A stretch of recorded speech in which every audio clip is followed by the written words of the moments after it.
So I set them up. Let's look at it.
Oh yeah, oh yeah, oh yeah. Greetings and salutations to all my fellow patriots out there for once again, it is time. The last voice for liberty is back here on the air. I am the mouth laughing and scratching at you. I'm joined by the lovely Miss TammyLynn tonight. Tammy, how are you doing this evening?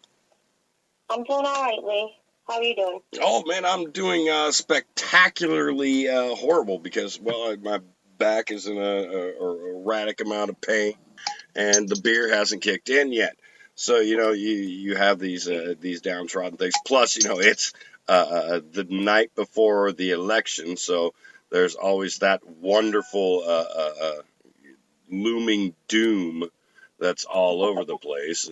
So when you got that gray cloud of crap hanging over you, then that's you kind of get into a downward type of mood. But I am glad that I have you here with me to kick off the last Voice for Liberty, jumping back into regular play, man. We're going full time again every Monday night because I just have too much to say. And sometimes I like to say it without a bottle of liquor in my hand, and that might add a little bit more what's the word I'm looking for there? Credulence to what I'm saying to you. Kids, you've got to kind of slow it down sometimes, and that's all right. So we've just got a little bit of beer here going on tonight. We're not going to be pounding down the liquor and getting the craziness that you're used to hearing on the Friday Night Super Show. It's just going to be me and Tammy really getting into the meat of some of these subjects. I've got a couple clips we're going to be getting into here tonight. It's going to concern your two selections for tyrant in chief or puppet in chief or ass clown in chief. It really depends on how you want to look at it or how you want to define it. Tammy, before we kick into it with these election whores and all this other slavery crap, I want to get your you went to the Million Mask Bars this year, And I did. it's important that we bring it up, being that the 5th of November was just over the weekend. You know, a big thing happening in D.C., ladies and gentlemen. If you're not familiar with it, I don't know what rock you're living under. You need to crawl out from underneath that sumbitch and get out there and view the world. But Tammy, why don't you tell us a little bit about what happened there in D.C. and what the overall vibe was down there on the ground? By the time I got there wasn't many people, but shortly after, I think they had their best turnout, I think.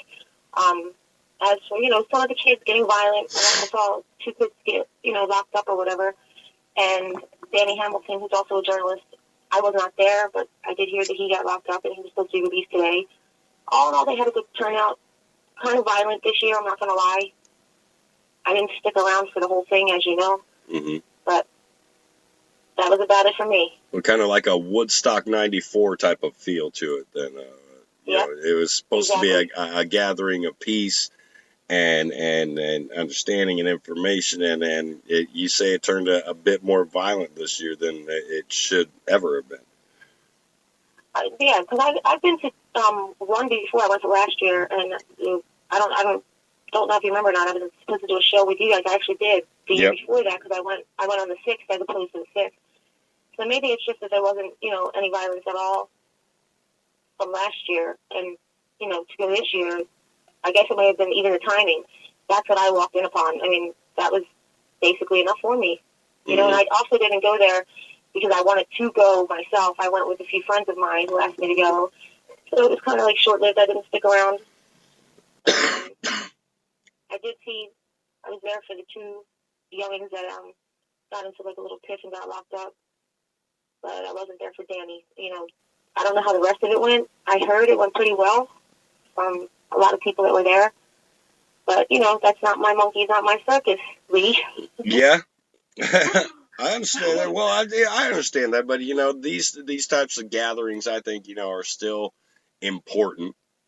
I mean, at least the kids are trying to grasp that concept of getting together and, voicing a proper opinion and standing up to these tyrants at some point in time.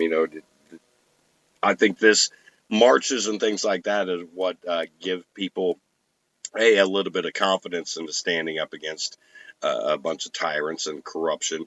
And B, it also starts them on that path of what true freedom really is. And, a lot of people, sometimes they get lost along that path because it's got many twists and turns. And if you don't keep your feet under you, you will lose the path. And next thing you know, you're standing in the woods with a bunch of dwarfs and you have no idea what's going on. I know that they had riot police there this year. And like I said, by the time I saw the 2 young guys fighting, for all we know, the police could have, antagonized them or whatnot. I didn't see that, but they may have very well done that. There were a lot of cops in riot here, I'll tell you that. Well, we had earlier this year a big story in the mainstream that they were, some of the mainstream was talking about it, where they were releasing videos of people associated with the Democratic Party who would send in like agitators specifically, to go in and like punch women in the face and shit like this, Do you think that possibly these 2 young kids? I mean, I haven't heard who these 2 young kids are, but do you think that possibly they're sent in there to let's start a fight, fight club, blah blah blah, and then that way it gets that connotation because any type of violence, obviously, at these types of marches is going to be the main focus that any type of mainstream media picks up on. They're going, look at these idiots in masks that they're fighting in the streets, That's that's what you're going to see on CBS, as opposed to the 10,000 other instances of people gathering peacefully and voicing their anger at a corrupt government. So yeah, absolutely. I mean, do you think that could have been what happened here? I mean, yeah, absolutely. I do think that because even in the previous 2 years, the marches that we've done in Philadelphia, a few people have been offered to do that. They actually take the current activists and offer to pay them, and they do throw in some of their own. So yes, I believe that's probably exactly what happened. And this because the protesters that were there, a lot of them we all know, and they weren't the problem. So I could actually see that happening. I was only there for half of a day, and I'm already being called, I fucking said, I'm working for George Soros, I'm getting a check. It's ridiculous. It's all this bullshit. Well, hey, if you're getting a check, can I see some of that residuals to keep my mouth shut about that? I would never mention something like that upon the radio or anything like that. Oh, wait, shit. We're still live on the air. Well, screw that plan. That went all downhill. Ladies and gentlemen, these now I can see how some kids will get in a beef. You looked at my girlfriend wrong and all that. These hot-headed kids these nowadays, it's like you're all hyped up on Mountain Dew and Pac-Man video games, and I can see an instance where a fight might break out like that, but to have it break out enough to where these kids are getting arrested, it's making me seem more and more to lean towards what you're saying as well. That hey, they're probably plants. They're probably two instigators that were paid to go in there and try to start some shit to put some negative connotation to it. And I did, like you and I were talking before the show. It turned you off to even be around any of that, and I don't blame you for 1 second. That's not what you go to these marches for. I mean, if shit gets violent with police coming in to stomp you out because you're standing there bitching, which this seems fucking just absolutely ridiculous to me, kids, and I apologize for the language there, but damn, police coming to beat people up and rush people out of there because they're standing there bitching. Sorry. Man.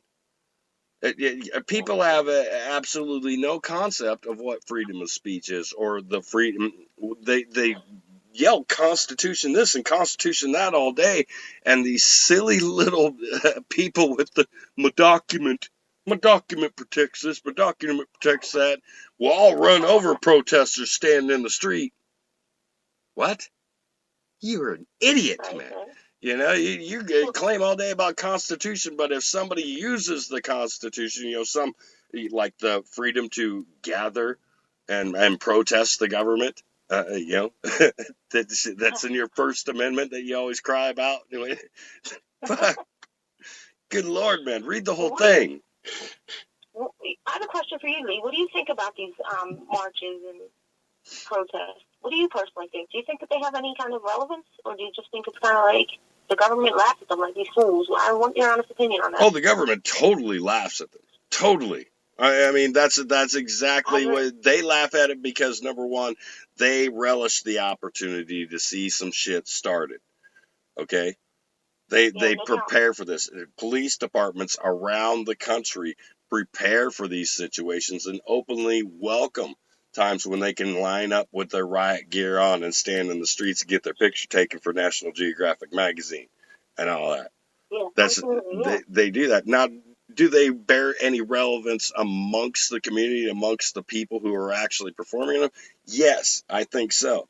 But I think a lot of them have been co-opted. I think a lot of them have been more agenda-driven by, a left-wing or right-wing type of agenda, or sometimes a hybrid mixture of both, which, kids, you really got to understand what the bird is before you start to jump on me about that. But, that's the thing, though. It has a possibility for kids to get that first step, that first boost of confidence of standing up against corruption and standing up against the government. But then, they vary off on these different paths. And if you stay on the true path of what you're originally intending to do is promote freedom, okay, then you have to understand what you're promoting. And what you're promoting does not come with rules. It doesn't come with suggestions. It doesn't come with arbitrary laws and acts and statutes. It doesn't come with some suit dummy that you appoint to represent you. It comes with you representing yourself and taking that step into being free, and not being a dick to people, not trying to get one over on your neighbor, or trying to bang his wife, or any of that other stupid petty crap that you idiots out there seem to think you need to fulfill your lives with. Well, I got to go be a biker whore and do meth because that'll make me popular amongst 10 people. Yeah, Well, crazy. this is what people microcosm their lives into, and I don't understand that because there's so much more out there if you let yourself open up to the possibility of being free. You can't fucking just sit there and corner yourself into some label. Because once they put the label on you, that's when they put you in the box. And the next box they put you in is in the fucking ground, man. And always remember that, kids. That's where I'm at with that.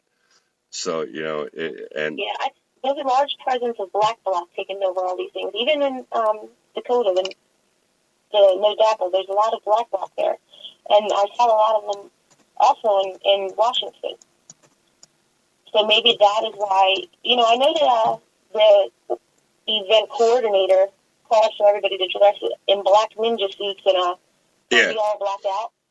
So I'm thinking that kind of is the reason why they had, riots out there. You know what I mean? Well, this whole, I don't understand that trend lately.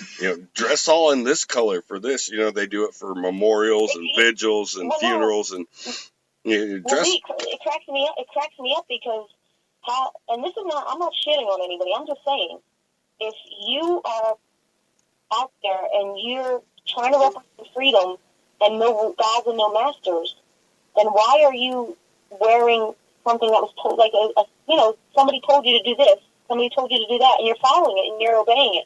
It just doesn't make any sense to me. I'm not quite sure that a lot of people know what freedom is. They don't. For that reason. Exactly. They don't. They're more willing to follow in orders. The first thing that somebody told me, I was like, don't tell me what to do. I was showing up in painter's clothes. All white Sherwin-Williams, right there, and that's where it's at. You'd known right where I was because I'd have stuck out in the damn crowd. I'd been the only guy there wearing white. Standing there talking about, yep. I'd have gotten me a Boss Hog suit and just walked around in that all damn day, pocket watching, eating chicken. No, but it really is sad. I mean, they really don't know what freedom is, so I don't really know. I just don't. For me, and I've been out on the streets, and I've been to protests, plenty of them, marches. I just don't feel like we get anything accomplished. And this is from my point of view. I don't care what anybody else thinks. This is just legit what I feel. All the years that I've been doing it, we have not had a significant outcome unless it was something local.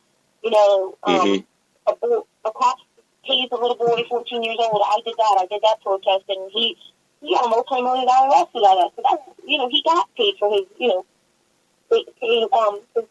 deformities because the taser deformed his face and his chest. I feel like if you stay in your area, there's always some bullshit and drama in your area. Mm-hmm. You need to focus on that first. This is just my opinion, because I'm not knocking anybody. I support everybody that really, truly is in it for the good cause of freedom. But at the same time, I just don't feel like, okay, we're all going to travel, we're all going to pay, get on the plane, and we're going to fly to D.C. for a march. I just, The march is on. Stay in your area. Yeah, the march is on D.C. I agree with you. I think they don't accomplish a damn thing, other than people going and partying in D.C. for a couple days. Exactly. I'm not, and it's not just D.C. I'm not going to just say it for D.C. I mean, even the marches that we have here, the march against Monsanto. Yeah, we all pass out information and we get a chance to talk to a lot of people. You know what I mean? Yeah. And in D.C., there aren't that many people out there, especially on the weekend.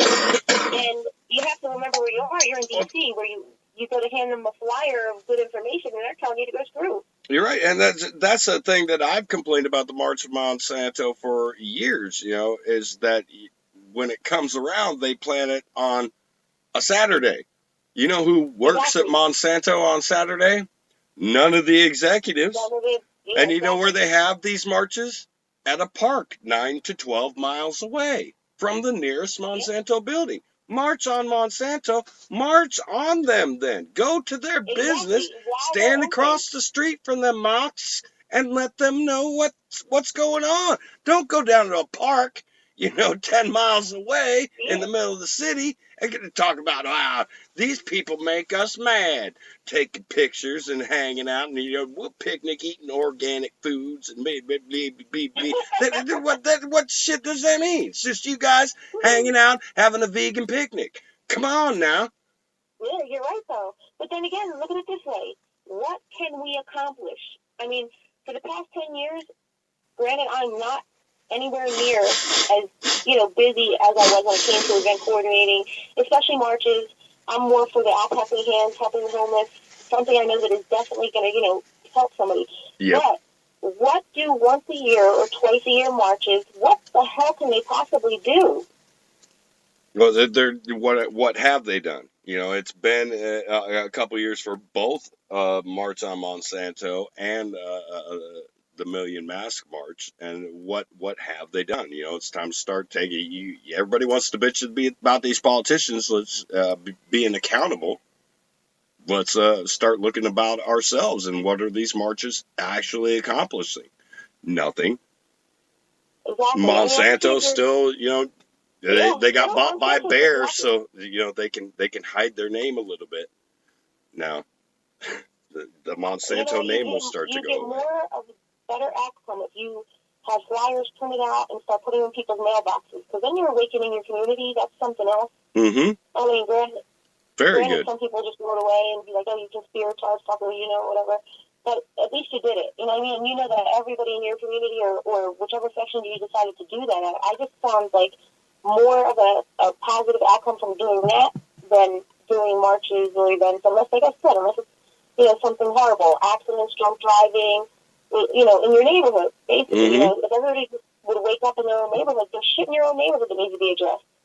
And then look, you're voluntarily interacting with people by just putting the stuff in their mailbox. Companies and businesses do it every day. I mean, why not put something in there like some positive information? They may skim past it like they do with the Valpak coupons or political advertisements and just toss it to the side.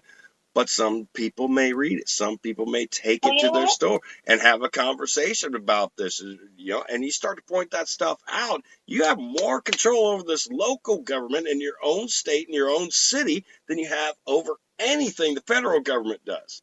Federal government's going to come along and ram that red, white, and blue dildo up any orifice they choose on you at any point in time.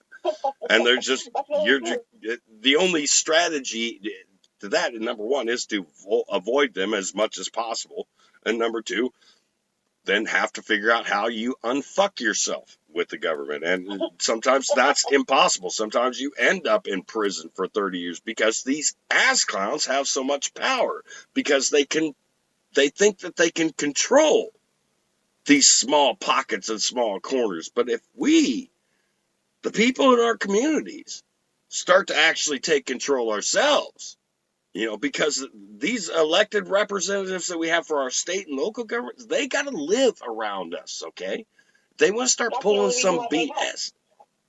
They want to start pulling some BS and pushing some of this federal government ass clownery through, then by all means, we can go to your house and I can beat your door in with a fucking baseball bat, start a bonfire with your Chippendales, maybe roast that golden retriever, and then eat it. And then I'm going to come upstairs, Junior. I'm going to grab you in your Brooks Brothers PJs, and I'm going to take your brand new BMW that you got from your federal whitewash money, and I'm going to cram it up your tight ass. Maybe that would bring us to an understanding. Maybe that would get our point across that, hey, we don't like you wasting our shit. Well, as far as federal government goes, I'd say everybody, and I know this is far-fetched and nobody's ever going to go for it completely, but stop paying these fucks. Quit giving these ass clowns money. It's like, what? That's the most effective thing to, number one, affect them financially, because these idiots don't think that there's anything but credit in the entire world. And number two, if you do it en masse, if you people start just waking up and going, you know what, you guys are out of line. We're just going to starve you for money for a couple of years. Okay? until you get your shit together. Even if you still want to be statist as fuck and believe that we need a federal government, by all means, go right ahead. But just starve them out. Tell them, you know what, you guys don't get your allowance for a year. All right?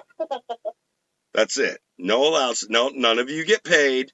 I don't get election year or not, whether you're voting these people or you think you're voting for them or whatever. If you live under this guise, by all means, just starve them for a year.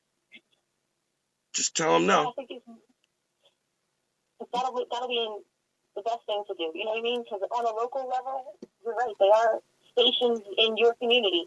So if the whole community rose up, they'd be intimidated by that. Which is ironic because once they hit a certain level, it seems like people are intimidated by them. And they shouldn't be. Fuck them. No. These people are supposedly supposed to be in your charge. They are supposed to work for you. And if that's what you people think, if your constitution means that much to you, your statism and your government and all the things that your media tells you, if that's supposed to be true, then by all means, stand up and be a boss.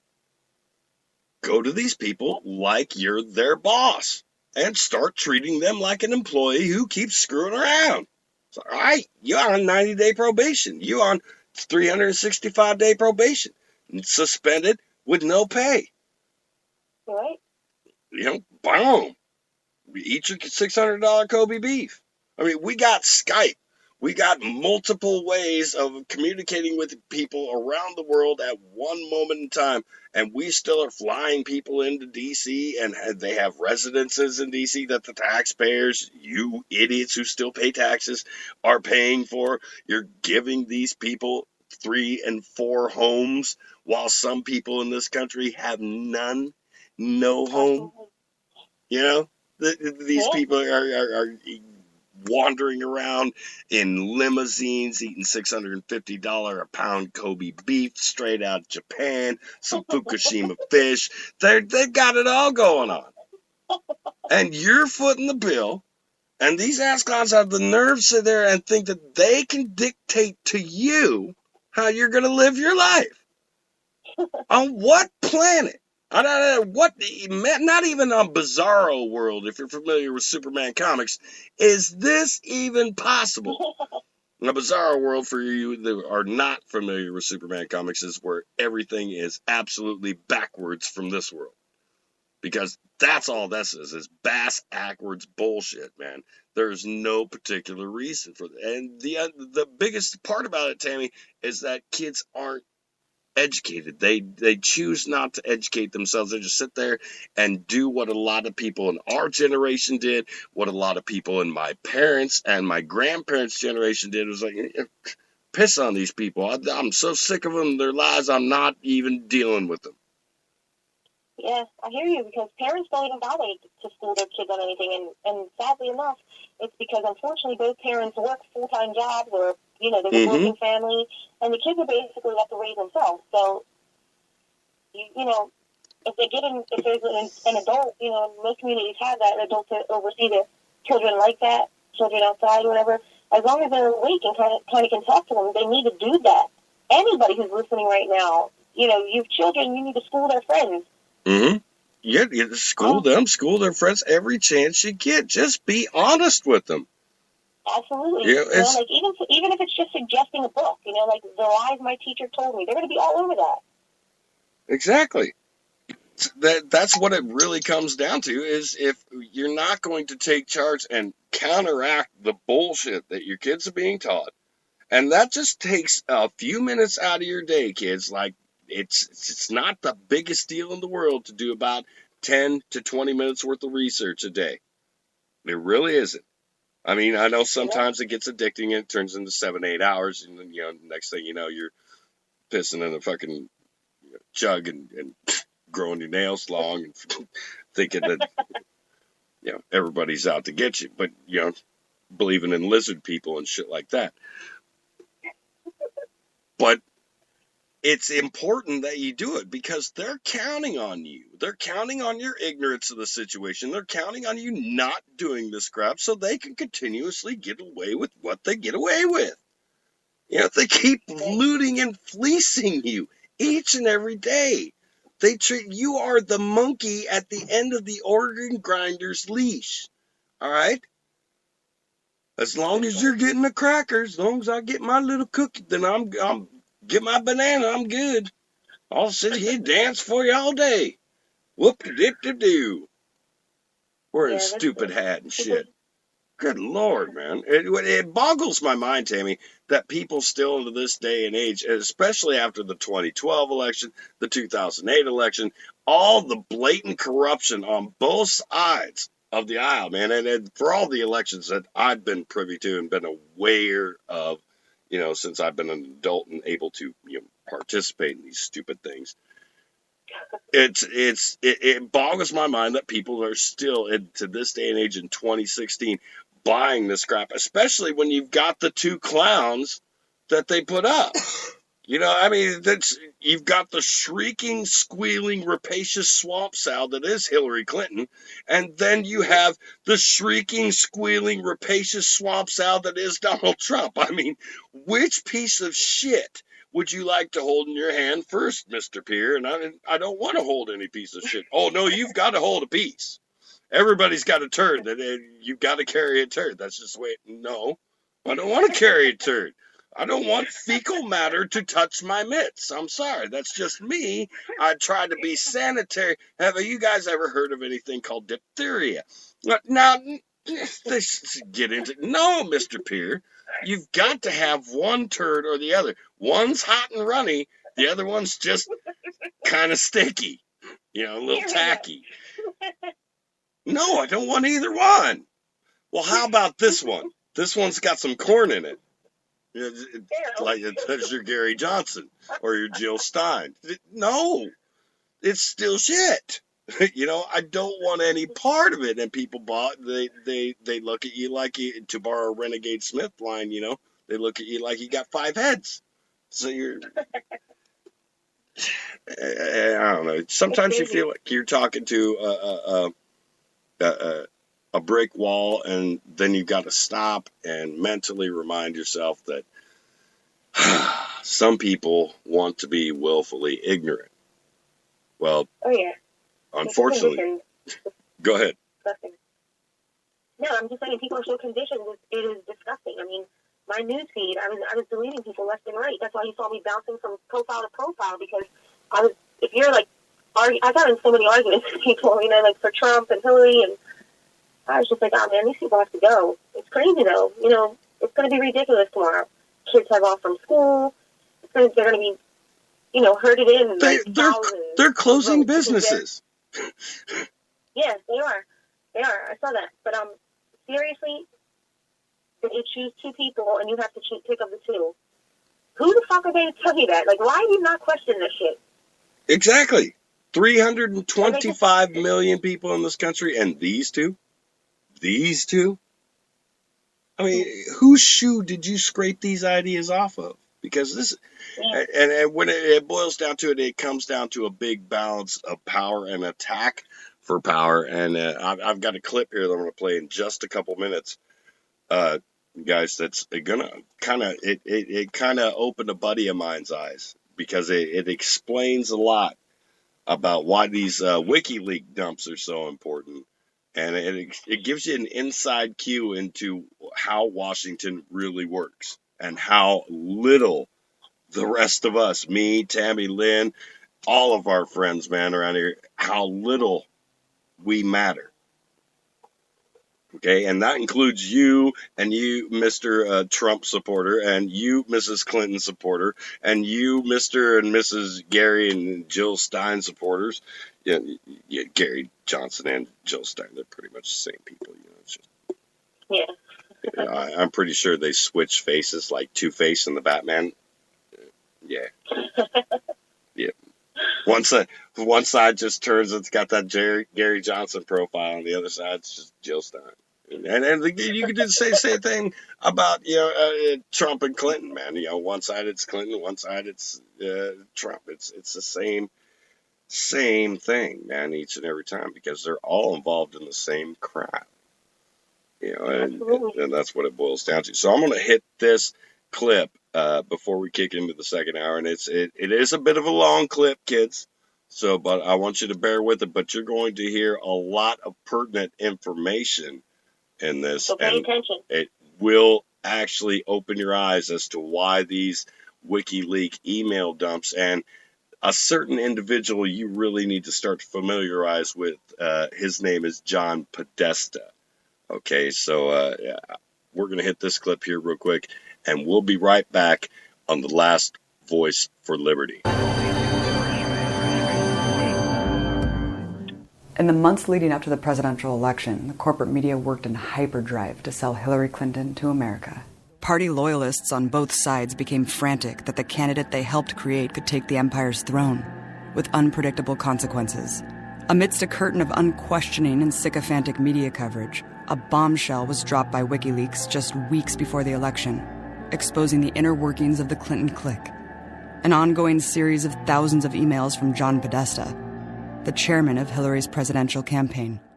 While John Podesta is treated as just a well-meaning Clinton supporter who had his privacy unjustly exposed, he's actually one of the most powerful people in Washington, operating mostly behind the scenes. Until now. John and his brother Tony are considered two of the most influential corporate lobbyists in the world. John has been dubbed one of Washington's biggest players by the New York Times, whose clients are going to get a blueprint for how to succeed in official Washington. And he's much more than just a millionaire lobbyist. He's also been the man behind Bill Clinton, Barack Obama, and Hillary Clinton. The Washington Post praised his political experience, saying no single person may be more responsible for shaping the ambitions of Obama's second term than he.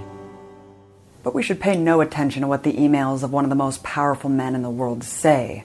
Instead, we should talk about Russia. Well, Chris, I think we should take a step back and say how we got here, which is that the Russians, as the U.S. senior members of the U.S. government confirmed, have been hacking into Democratic accounts, and now they've hacked into my account. You are very clearly quoting from WikiLeaks, and what's really important about WikiLeaks is that the Russian government has engaged in espionage against Americans. George, when you see something postmarked from Russia, you should be afraid to open up the document. These are legit, aren't they? I don't know. I refuse to open these documents. It was the big money from a foreign person to the foundation at the time she's running for president.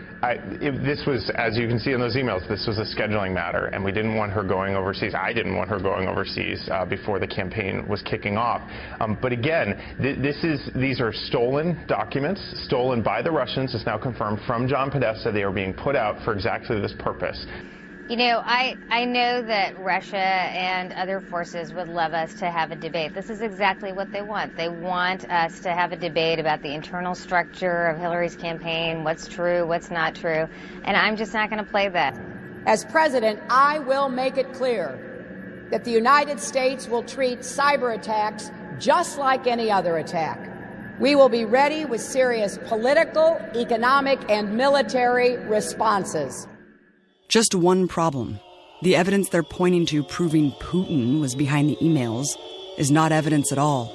Only two intelligence agencies, the Office of the Director of National Intelligence and the Department of Homeland Security, have issued a joint statement used by the Clinton campaign as so-called proof.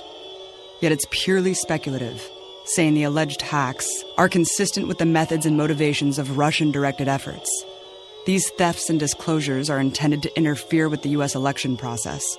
Such activity is not new to Moscow. Consistent with the methods, so not really proof at all. The FBI also resisted getting behind the accusation on the basis that the claim was inconclusive. But the media simply repeats the claim as gospel, while never mentioning the other logical ways Podesta's emails could have gotten out. For example, his username was his own name, and his password was literally password. In 2015, he left his cell phone in a cab. And in March 2016, Podesta gave his email login to hackers after falling for a phishing scam appearing to come from Google where he typed in his info. Not to mention the thousands of skilled hackers who are not part of a Russian government operation, or a disgruntled insider who could have leaked the emails. When you look into the Podesta emails, the breadth of what they show explains why they're running such a desperate deflection campaign.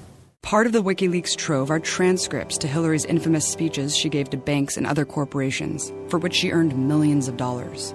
In one, she assures her corporate sponsors that what she's saying to voters isn't her true position.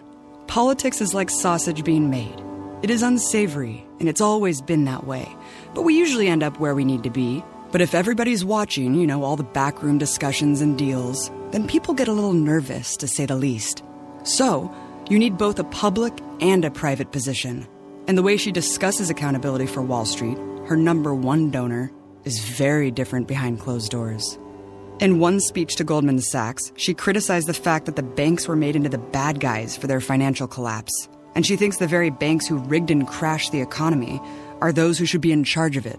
I think that there's a lot that could have been avoided in terms of both misunderstanding and really politicizing what happened with greater transparency. You guys help us figure it out, and let's make sure we do it right this time. The people that know the industry better than anybody are the people who work in the industry. Another major find they'd like to keep hidden is the unlawful coordination between Hillary's super PAC, Correct the Record, and her presidential campaign. A caveat of the devastating Citizens United ruling is that super PACs and nonprofits must remain independent of campaigns. Yet emails prove that Correct the Record is just another multi-million-dollar arm of the Clinton campaign, making contributions between the super PAC and campaign indistinguishable. This short sampling of the Podesta email trove is alone a major expose of the true character of Hillary Clinton. But beyond that, understanding who John Podesta is and his political rise sheds light on who really pulls the levers of power in our society. John and his brother/lobbying partner Tony have been rooted since childhood in the most elite circles of American politics. Their mother, Mary Podesta, was a well-known fundraiser at the center of the political scene. The Washington Post described her as a staple at political dinners, whose home-cooked dinner parties, quote, raised millions of dollars for candidates. The Podesta brothers would employ the same network-building style, with personas that reflect their high society characteristics. They're also both known for their fine dining culinary skills and deal-making dinner parties. Both are collectors of fine art, and are even known to have a competition between them of who has the better collection. Like most Americans do. Through the 70s, the young Podestas began building their political web. John first befriended Bill Clinton as an undergrad in college. Both brothers worked for Democratic Party campaigns in their younger years. With their growing political connections, also came business connections. Having accumulated a wide network of business and political insiders, the up-and-coming brothers founded the corporate lobbying firm, Podesta Associates, known today as the Podesta Group, in 1987. The brothers' relationship functions as different arms of a corporate lobbying beast. John's career put him inside the government, while Tony focused on the business side. The same year the brothers debuted their new lobbying firm, John became chief counsel for the Senate Agriculture Committee. And who was Podesta Associates' first corporate client? Genentech, a biotech company, which had a lot to gain from deregulating the agricultural industry. The Podesta Group then became the lead advocate for massive deregulation of the FDA on behalf of Genentech and other corporations. After Podesta was promoted by Bill to his deputy chief of staff in 1997, he and his brother's firm achieved a major victory. The Clinton administration signed the Deregulation Act the Podestas had been lobbying for. Podesta's rise in power came as he proved his loyalty to the Clinton team, becoming the cleanup guy for the Clintons' many shady scandals. Other than Bill Clinton's sex scandals, of which there were many, John Podesta found himself building the experience a Clinton partner would need, covering up their financial tricks and insider dealings. There was Hillary's insider trading scandal, where it was discovered that she used her powerful connections to turn a cool $100,000. She was aided by a Tyson executive in an apparent exchange for millions of state funds awarded to the corporation by Governor Bill Clinton, breaking many legal rules, but turning $1,000 into $100,000 overnight. When the scheme was uncovered, Podesta was called in to bury it. And then there was Whitewater, where both Bill and Hillary were subpoenaed. Again, with Bill's Arkansas governor connections, the Clinton couple was embroiled in a real estate scheme that involved hundreds of thousands of dollars in fraudulent loans. Of course, they counted on Podesta to run the cleanup operation. And his work did not go unrewarded. He was promoted to Bill's top assistant as chief of staff. It's no wonder that the Clinton scandal manager is currently at the top of the list to be Hillary Clinton's chief of staff, too. after dutifully serving their first presidency. Throughout John Podesta's political rise, the Podesta Group swelled in funds. After all, these skilled lobbyists had a seat in the White House and lifetime insider connections as a result. Today, the Podesta Group boasts of stellar corporate clients like Walmart, British Petroleum or BP, and war profiteer Lockheed Martin. It also includes financial giants Bank of America and Sallie Mae, war profiteers General Dynamics and Raytheon, media groups National Association of Broadcasters, National Public Radio or NPR, biotech giants Amgen, Genentech, and Synthetic Genomics, energy giants Duke Energy and Sunoco, healthcare and big pharma Covidien, Merck, Novartis, and other corporate giants like Nestle. But the Podesta duo's true power in Washington would begin to be fully realized in 2003, when John Podesta founded the think tank Center for American Progress. The Center for American Progress bills itself as simply a policy advocate, but in reality, it's just another corporate lobbying firm. With its well-known inside access, the CAP entices its top corporate donors with roundtable discussions with Hill and national leaders. His board of directors includes director of Golden West Financial, the second largest savings and loan association in the U.S., and billionaire banker Tom Steyer, among others. Podesta's CAP trustees includes a Goldman Sachs vice president and notorious war criminal Madeleine Albright. The CAP's donors paint a fuller picture of the group's character. Its public donors include billionaire and regime change funder George Soros, and billionaires who made more billions driving the subprime mortgage crisis, Herb and Marion Sandler. They're joined by big banks of Citigroup and Wells Fargo, war profiteer Northrop Grumman, and America's health insurance plans. But as a so-called nonprofit, Podesta's center doesn't have to disclose its donors. The nation obtained their secret sponsors list, which include an even bigger network of shady corporations. It includes Comcast, Walmart, and General Motors, energy giant Pacific Gas and Electric, war profiteers General Electric, Boeing, and Lockheed Martin, and the right-wing government of Turkey. This buying access club has paid off lucratively for both sides, especially when a Democrat returned to the White House, and John Podesta was tapped to lead Obama's transition team with his golden Rolodex to fill the new administration. Podesta stacked the White House with allies he knew would please the banks and corporations in their corner. For example, WikiLeaks revealed that a month before Obama won the 2008 election, an executive at Citigroup, a public donor to CAP, emailed Podesta. The subject line was lists, and in it was his recommendation for 31 cabinet-level positions. The exec, Michael Froman, wrote, "The lists will continue to grow, but these are the names to date that seem to be coming up as recommended by various sources for senior-level jobs." This random guy from Citigroup, offering who his banking partners thought should run the entire country, ended up being almost 100% accurate. The vast majority of the preliminary list ended up coming true. Froman even was the point person for applicants, forwarding Podesta resumes from other insiders, begging to be on the team. Today, Froman serves as a U.S. trade representative in the Obama administration. But this was just the beginning of the Podesta's new influence, with unprecedented access to the White House. Records show that in 2009, the Podesta family had meetings in the White House 25 times. In contrast, only one such visit was made by Democrat Nancy Pelosi, who was Speaker of the House. John Podesta alone visited the White House at least 130 times between 2009 and 2013. The corporate representative was widely considered an informal advisor to the administration. The Podesta tag team boomed. By 2006, the assets from Podesta's center dropped from $23 million to $20 million. But with the Podesta stacked Obama admin, their assets doubled to $40 million. Its staff grew from only 20 prior to Obama to 270 by 2013. Likewise, the Podesta Group swelled during the Obama presidency. Between 2006 and 2010, Podesta Group staff tripled and profits doubled. John Podesta's rising influence built a wide and constantly turning revolving door between his center, its corporate sponsors, and the government.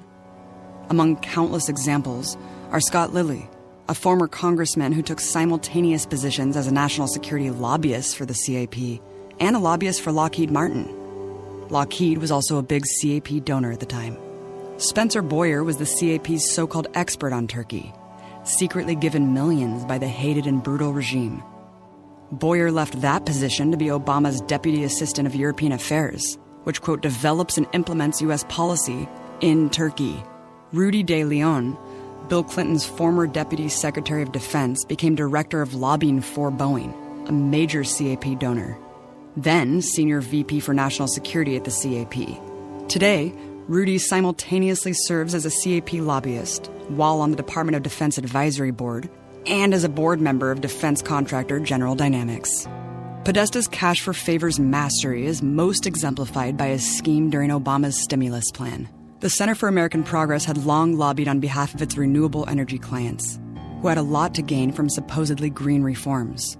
In particular, big manufacturer of solar panels, weatherized homes, and so on. Podesta and the Center for American Progress were, of course, there to lobby for who should get the funds from Obama's stimulus. The CAP strongly advocated to direct stimulus money for a solar panel manufacturer called First Solar, a company that the CAP claimed no ties to. First Solar received close to $4 billion of the funds.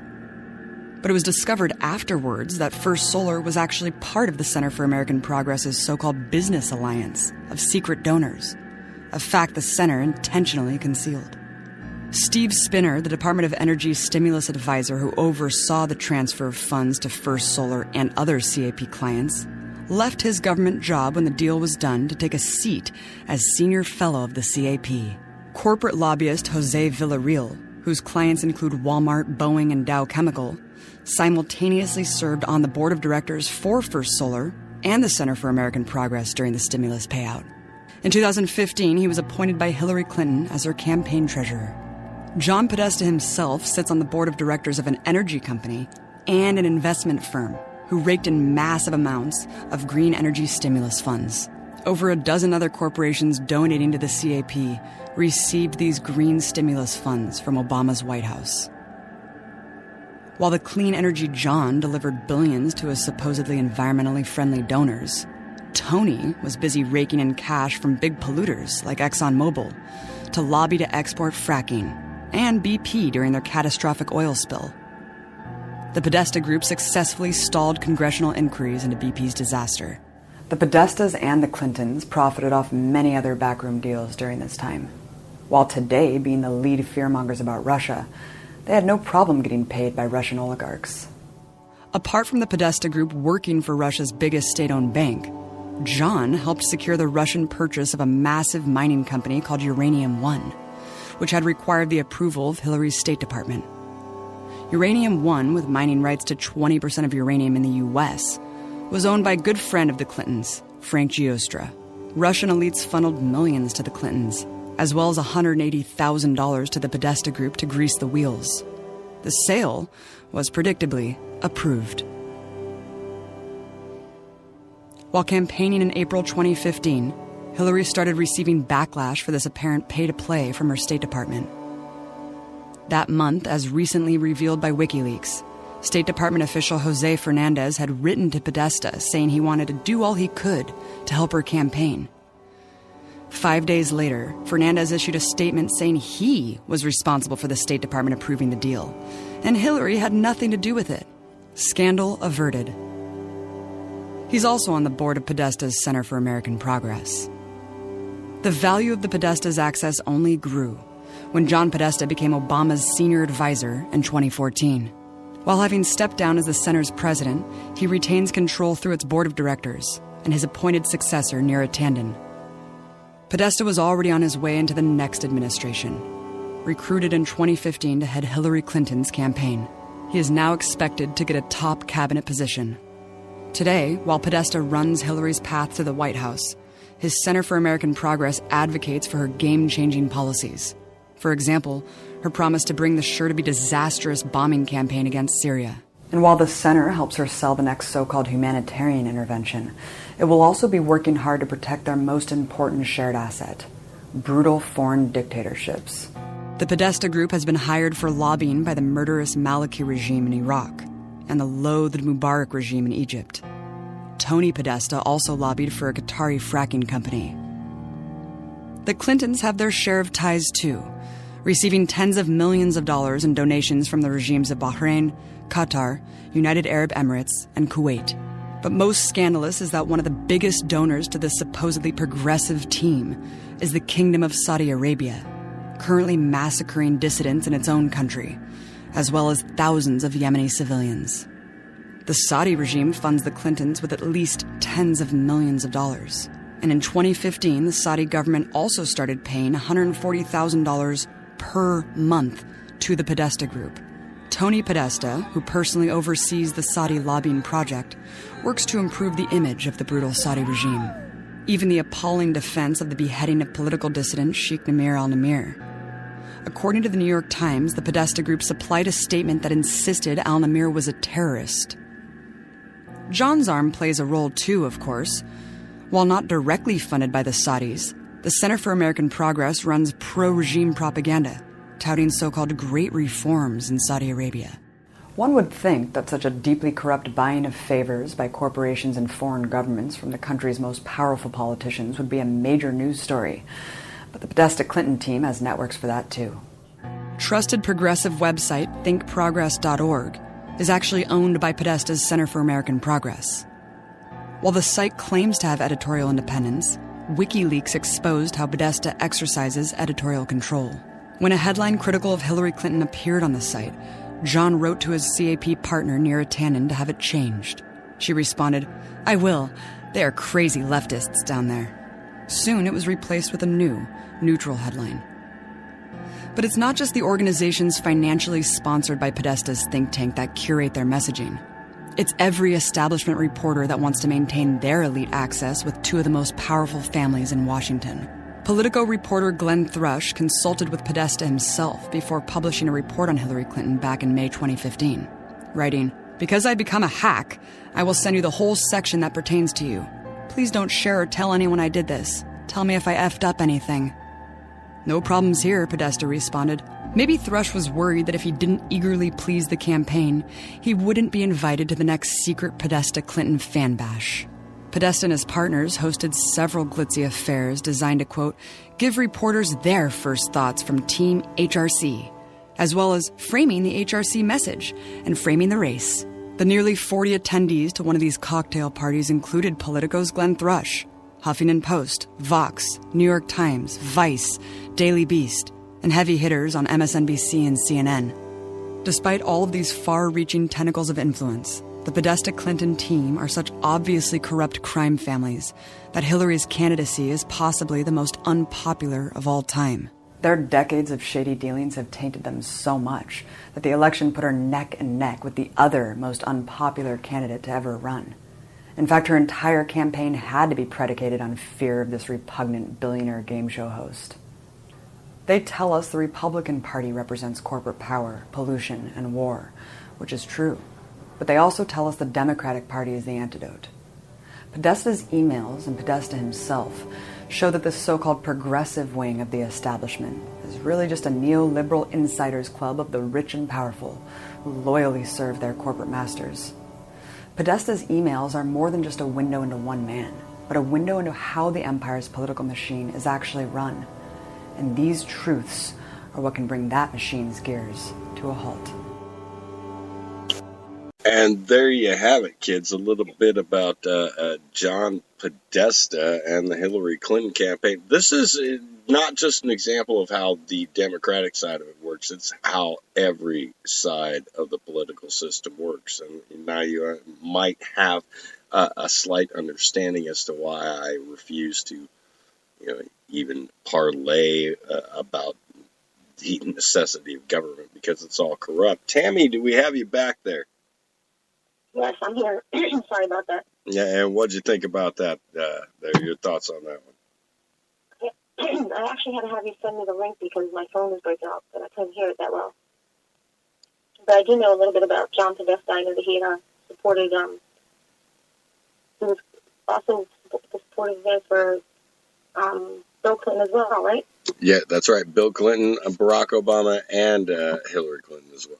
So yeah, he's had those fingers in those pies for a very, very long time, and his brother's even greasier.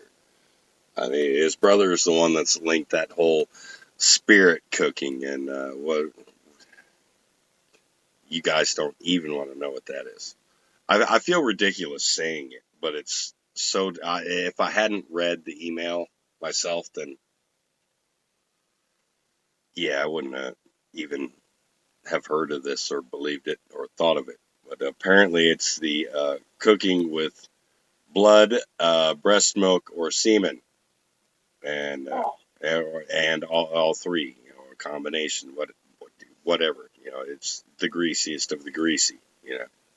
That's just it's one of the most horrible things I've ever heard of. And it makes me just want to retch absolutely horrifically. Oh, that's greasy. That's really fucking greasy. Yeah, it's greasy. Greasy. Totally greasy bowls. That's for sure. Kids, we're getting here to our second hour. We're going to launch into a quick break, a little pause for the cause and all that, Got a couple tunes here to rock out for you, man.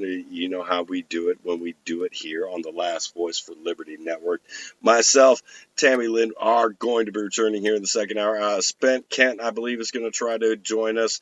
And those of you out here who are privy enough to have the guest line, you can join us as well. We've also got a little clip talking about, Mr. Donald Trump. There's not a whole lot you can find about how greasy he is, other than the fact he's the open grease that he, displays on a daily basis. He's been openly greasy for a very long time. Okay, so that whole grabber by the, that whole comment was not a shock to anybody. It really wasn't. The mainstream media made fun like it was, but we'll be back here in the second hour, ladies and gentlemen, of the epic rebirth of the Last Voice for Liberty. I'm the mouth, and shit, I've got to get some hell, I might as well play something, man.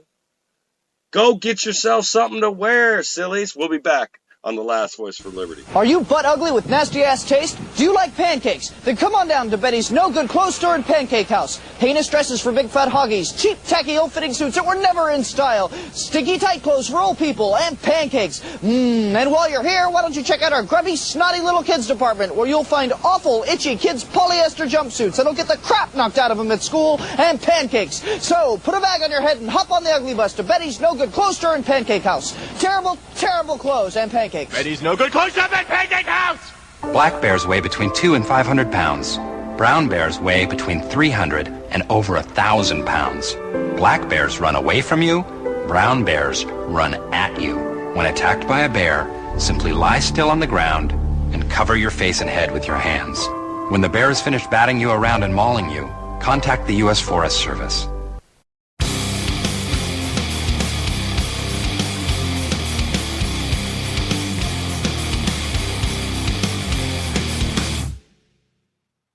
As I look out on our people, the pain that we feel, it has no equal. 100% minus one, but they're the people. We are the strong, they're fast, we are your leaders. The front is strong, put slow, soul, coach, chill, told Adidas. They can't defeat us, no, then who will lead us? I feel the matter, national power, strong enough to fit the bill. If folks we kill, this real will make you ill. Have you down with the sickness, they disturb, just feel real now. The essence, what our grievances, like Iraq and 9/11, were just instances. Never mind what our economic condition is. Revolution's not alright, that's what our mission is. If you make me your leader, they held you down. Now it's time to break away. You know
shut them down. I gotta get it straight to the top. If you make me your leader, they held you down. Now it's time to rebel.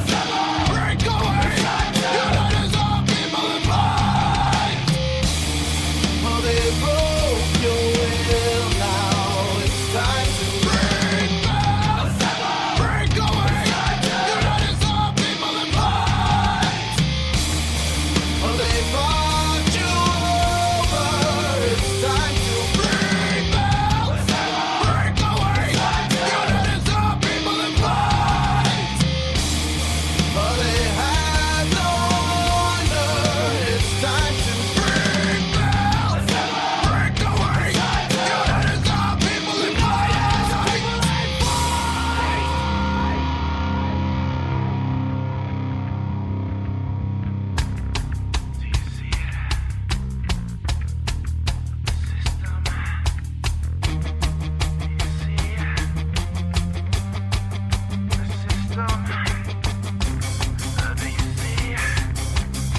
How the system is flawed. And now that you see that the system is flawed. And now that you see that the system is flawed. And now that you see that the system is flawed. That's the hunting you down just to hold you back up. And now that you see it's the system, been born since the day that money was invented. Now, who's the leader? Who's the fighter? What's intended? Who fights the politicians and all the name of men? Time to unite the people, no matter what you've been through. It's time to fight this evil and together we'll support you. No matter what they say, our power will grow. No matter how far they push us down, our numbers will show. It's time to fight this evil they don't understand. That's because they're heartless and hard holds the power of man. It's time to unite yourselves, people straight to the bone. With the correct application like the Android phone. So unite yourselves, people, let it be known that any government on earth can be overthrown. I think the people have shown you should have left us alone. Cause we'll turn your homes into fucking war zones if you make me your leader.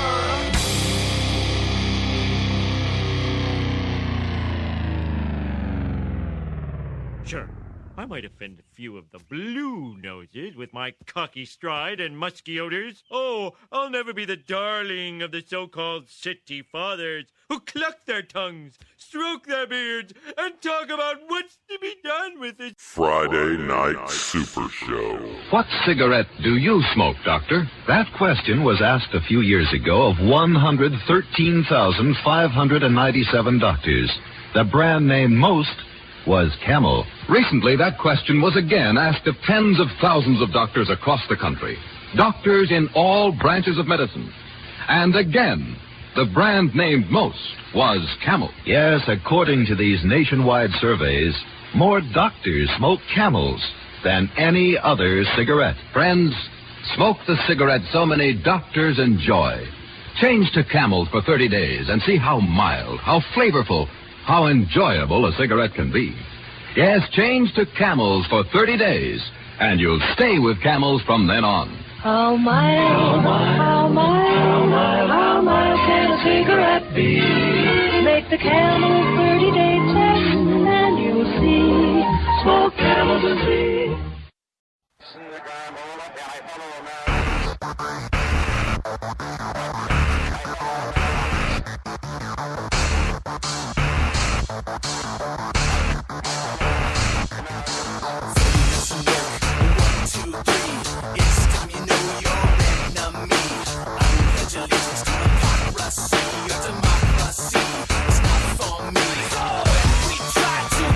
This place, courtroom holes and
Yeah, babies, we are back here in the second hour of the Last Voice for Liberty's rebirth here, apparently. You know, yeah, I told you the video series is coming as well. We're going to do a whole separate thing, man. Come on now, work with me. Give me some time here. Shit. A lot of fingers and a lot of pies, man. I'm the mouth laughing and scratching at you, along with Miss TammyLynn, my co-host, ladies and gentlemen. We're discussing the elections, the fraud. We heard a great clip from, yes, that was Abby Martin, ladies and gentlemen, doing that whole expose there on John Podesta and why the WikiLeaks were so important and why going through this bastard's emails is so important and how it's just absolutely inconceivable that the FBI could take 1.3 years to go through 55,000 emails, yet go through 650,000 in 9 days. So, you know, there's a lot of discrepancy right in that. Tammy, how are you doing this evening? I'm doing good. Yeah, you know, I enjoy the music you're playing. well, thank you. We did have I'll mention that right off, ladies and gentlemen. We had Fear the Masses, of course. I shared their acoustic set that they did the other day, which I thought was pretty good, man. Check out Doug and Josh and the boys, man. They always put on a good set and got something great to say in all their music. We enjoy playing them here. And also Corporate Avenger, you know, their song, Voting Doesn't Work. We're working on getting those boys on the show because they are fucking awesome. I love that band. Yeah. They're cool.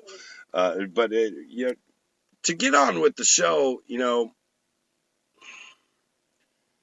we face the impending doom that is the selection or whatever the hell you want to call it.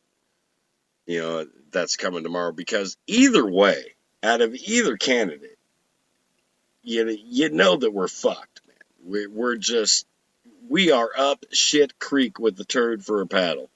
That is what the American society, the world as we've known it. I mean, you know, maybe it's just people my age and older, or maybe a couple years younger. Maybe it's just the people of our generation, or being the last free generation, the last generation that, you know, remembers growing up with rotary phones and not having to lock your doors all the damn time. And, you know, it's the craziness of that, you know, coupled in my lifetime with, you know, the massive amounts of hallucinogenic drugs and alcohol that make me contemplate just how fucked American society is. Because, you know, we went over that whole thing with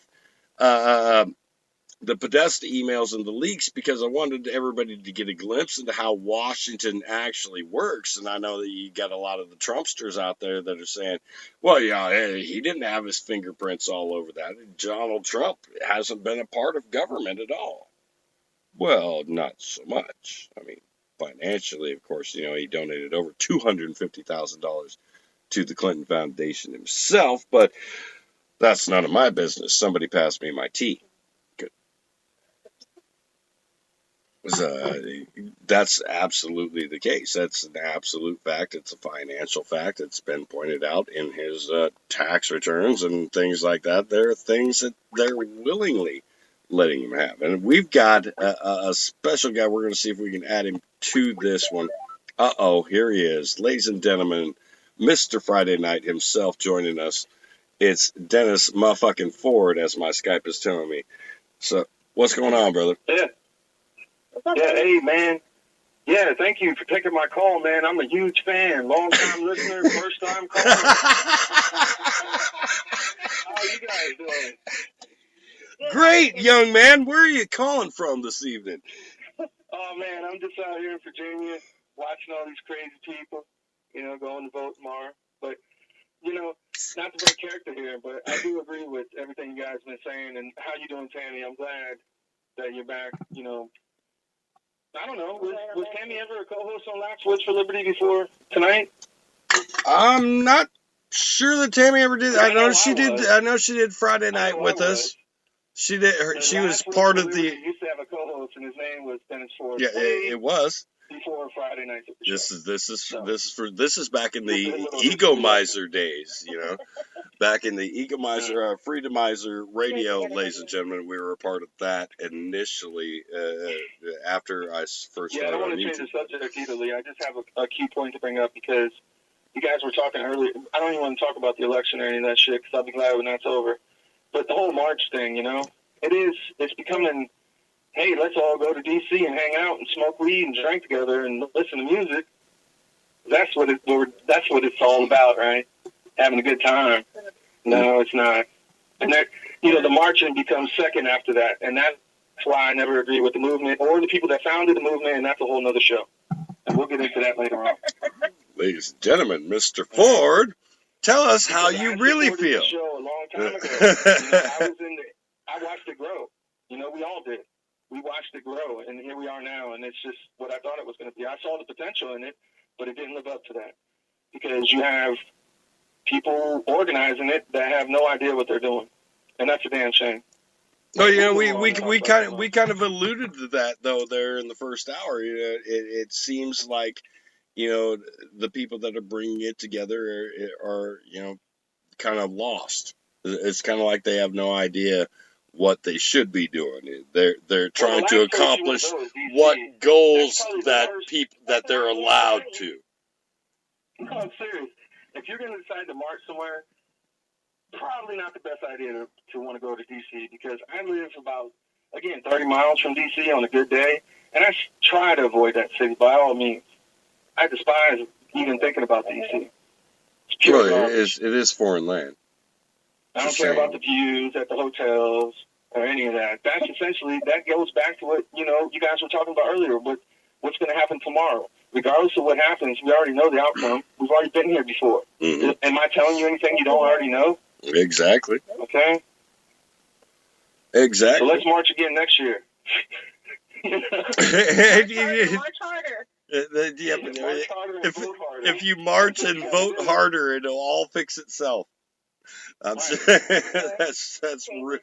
I think I've got to side with the great Earl Conlon, the dashboard outlaw, when it comes to the armed insurrection is about the only thing that you have left.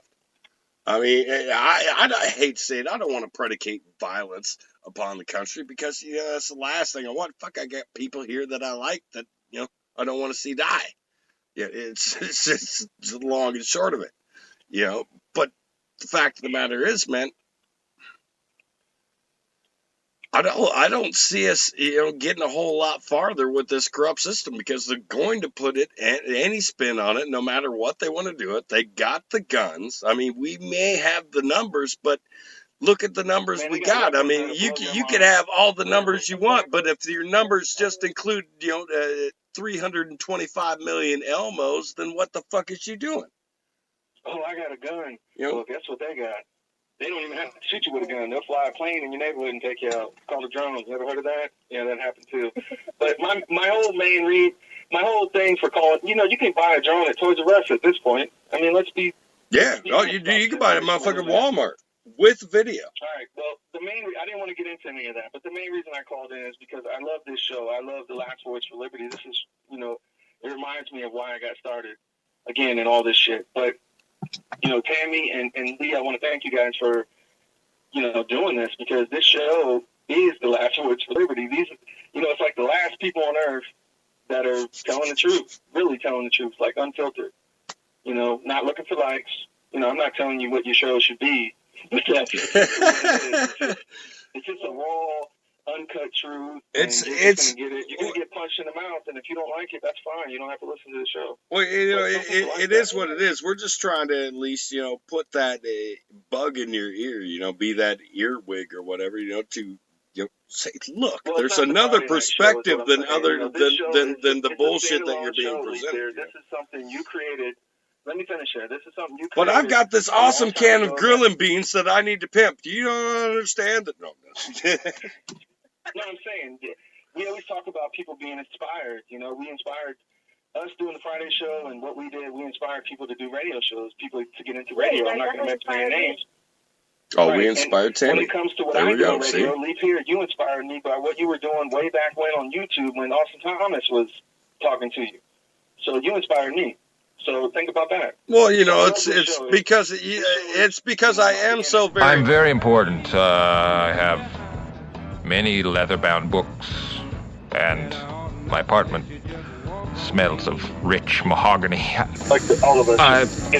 I'm friends with Merlin Olsen too. He comes over on occasion. I'm friends with Merlin Olsen.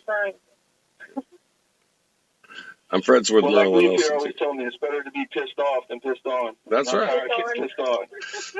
Well, everybody should be in this country, and that's when we come back to this election bullshit. It's like, dude, really? Are you still buying into this crap? And I get so many on my friends. I don't get, you know, a whole bunch of the Hillary supporters. You know, I'll see them in groups and, you know, laugh at them and, okay, you're just dumb. Or a troll, one of the two, you know, just somebody posting up some shit to We're get all something. getting trolled. Like I get told something. you in that show a few weeks ago, Hillary Clinton and this election is a false flag. That's what it is. It's an illusion orchestrated by the government that they spend a lot of money on. This is where that $6.5 trillion went. Paying off Hillary's bullshit. To fool everybody. That's where it went. Meanwhile, all the other shit that's going on. It doesn't matter who's going to become president because I don't know if we're going to make it to the next election. Like, you know, doing the shit we're doing. You cannot. Oh, there's going to be another election? Going Holy down this shit. road and think everything's going to be fine. It's not going to be fine. It's not okay. Yeah, it's got to change soon. Yeah, so that's why I'm running for president in 2020. You know, I'm running up against Bill Parrish and Kanye West. So you guys can send money. I'm going to start a PayPal tomorrow. You guys can donate, you know, and I'll really get thank memes out to everybody. You know, I'll really change America. Right on, dude. Let me be your vice president. That'll be the second. I told you, Ric Flair, vice president. But Ric Flair, you know, he's old and crazy. I need a Jew as vice president. So Ric Flair. Well, I can I'm circumcised. I can pretend I'm Jewish. You know, I mean, what? Come on. I'm just saying, you know, I mean, we laugh about it, but it's really not funny. You know, I mean, no one person can lead all this shit. And like you said earlier, what is it? How many millions of people are in the United States again? 325 million. It's and we got rough two to estimate. choose from, and they found the stupidest two they could find. Can you? Yeah, you know? yeah, they sure did. There's like, let me see what's on the bottom of my shoe. What we got this year? Oh. Nobody even questioned that. Yeah, I know. That's the problem. And like I said, people only care about politics. They only care when it's time to vote. Oh, I better vote. I'm an American. I better get out and vote because Jay-Z told me to vote. You don't care about none of this shit. The last, you know, the election year is when they care. The next 3 years, they don't care until it's time to elect another. Oh, now I'm important again. The government is telling me I'm important and I should vote and blah, blah, blah, blah. They buy into that shit every 4 years. And that's the problem with the United States of America. And that's the problem that we need to address is because, you know, damn, every 4 years, let's just think about, you know, do we really want another president? Let's make that a question that we bring to the table, you know, because I don't, you know, I don't know about you guys, but I don't think anybody's capable of doing the job, not even me. So think about that. Go ahead, Tammy. How do you know what, Dennis, I have a question for you. How do you think that we can change things? Well, I can tell you, it's you know, people always tell me, they're like, vote on the local level, vote on the state level. You can't even do that because that's controlled by secret societies and Freemasons and shit. Another topic that people don't want to discuss.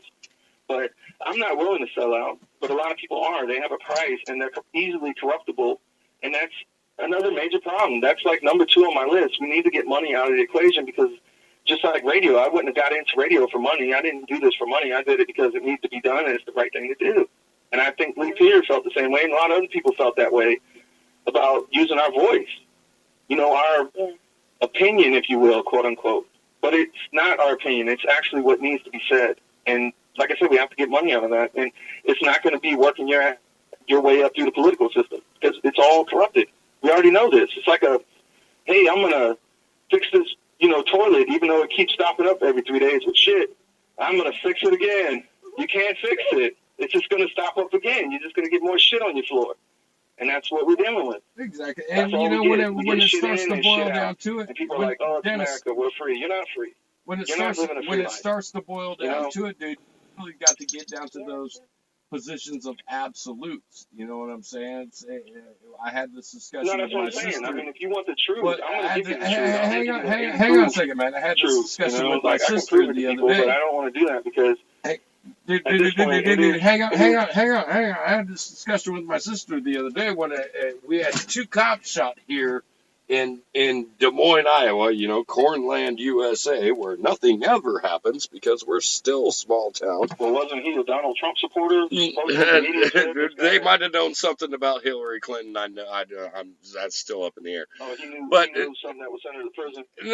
No. Some unaffiliated thug shot 2 gang members, and people made a big deal about it. And I drew up how the whole city stopped. They were shutting down businesses and closing schools because of this. And still, even yet, for their funerals today and shit, and tomorrow as well, that's still happening in this state.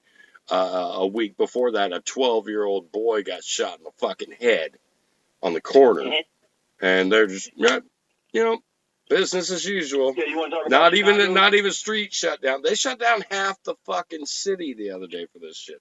So I pointed that out. My sister was like, I run a resort down here in Florida, and we got 8 bars and blee and all this other stuff around here, and the cops help us out a lot. And I was like, oh, so they help you throw out drunks, so that makes it okay for them to kidnap, extort, and harass people on their other times when they're not helping you throw out drunks. It's not even about Chicago, Lee. I just want to point this out.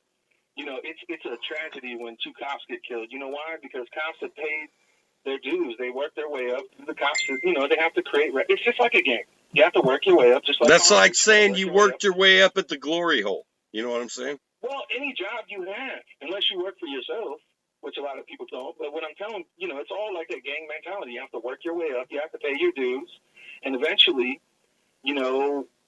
just think of Hillary Clinton. All the terrible shit she's done, she's untouchable because she worked her way up and proved herself to the global elite that nobody wants to talk about, the people we can't vote for. Whatever you want to call them is another thing. But I'm talking about the Grove visitors and the Clintons know all about this shit. Again, WikiLeaks. Okay, people need to hear that they're trafficking children and other crimes for them to pay attention. Guess what? Even when they know, they're not going to give a shit. Because I've been here and I've showed people this. There's some dark shit going on. But people don't care. They don't give a shit. As long as they got TV, their cell phones, their entertainment, whatever drugs they get need. in my TV, my toaster, my steel-belted radios, and leave me alone. I won't say anything. Well, I'm not going to leave you alone. I'm not going to ruffle any feathers. But, again, that's on the list. That's on my list. That's on the Dennis Ford list. Is like people, they don't care. Remember we had a show about this a couple weeks ago. What's it going to take for people to give a shit? Like, do these candidates need to get on stage and kill puppies in front of you for you to be like, oh, well, maybe I shouldn't vote? No, I don't even think that killing puppies would do it. I think they'd have to actually anally rape their mothers while pouring sugar in their gas tank before some of these blockheads get it through their head. The emails, like breast milk, semen, whatever. I mean, you're talking about some sick shit. That grease, the Huma Abedin emails where she's basically saying, oh, yeah, they just gave me the keys. They think they're electing this zombie. We just, sober her up enough to do some speeches and then drug her. She can hardly hold herself up. They're giving it to me. I'm the one that's going to be running this, my cousin Hassan, Saudi Arabian prince. But, that's none of my business. Where's my fucking tea again? I don't want to get too crazy here with, everything here tonight, but there's a movie that just came out, Doctor Strange, right? I read the comic book growing up. It's all about magic and witchcraft and illusions. I heard it was badass. I want to go see it on acid. Yeah, me too. I can't wait. I'm saying, follow me. Follow me here for a second.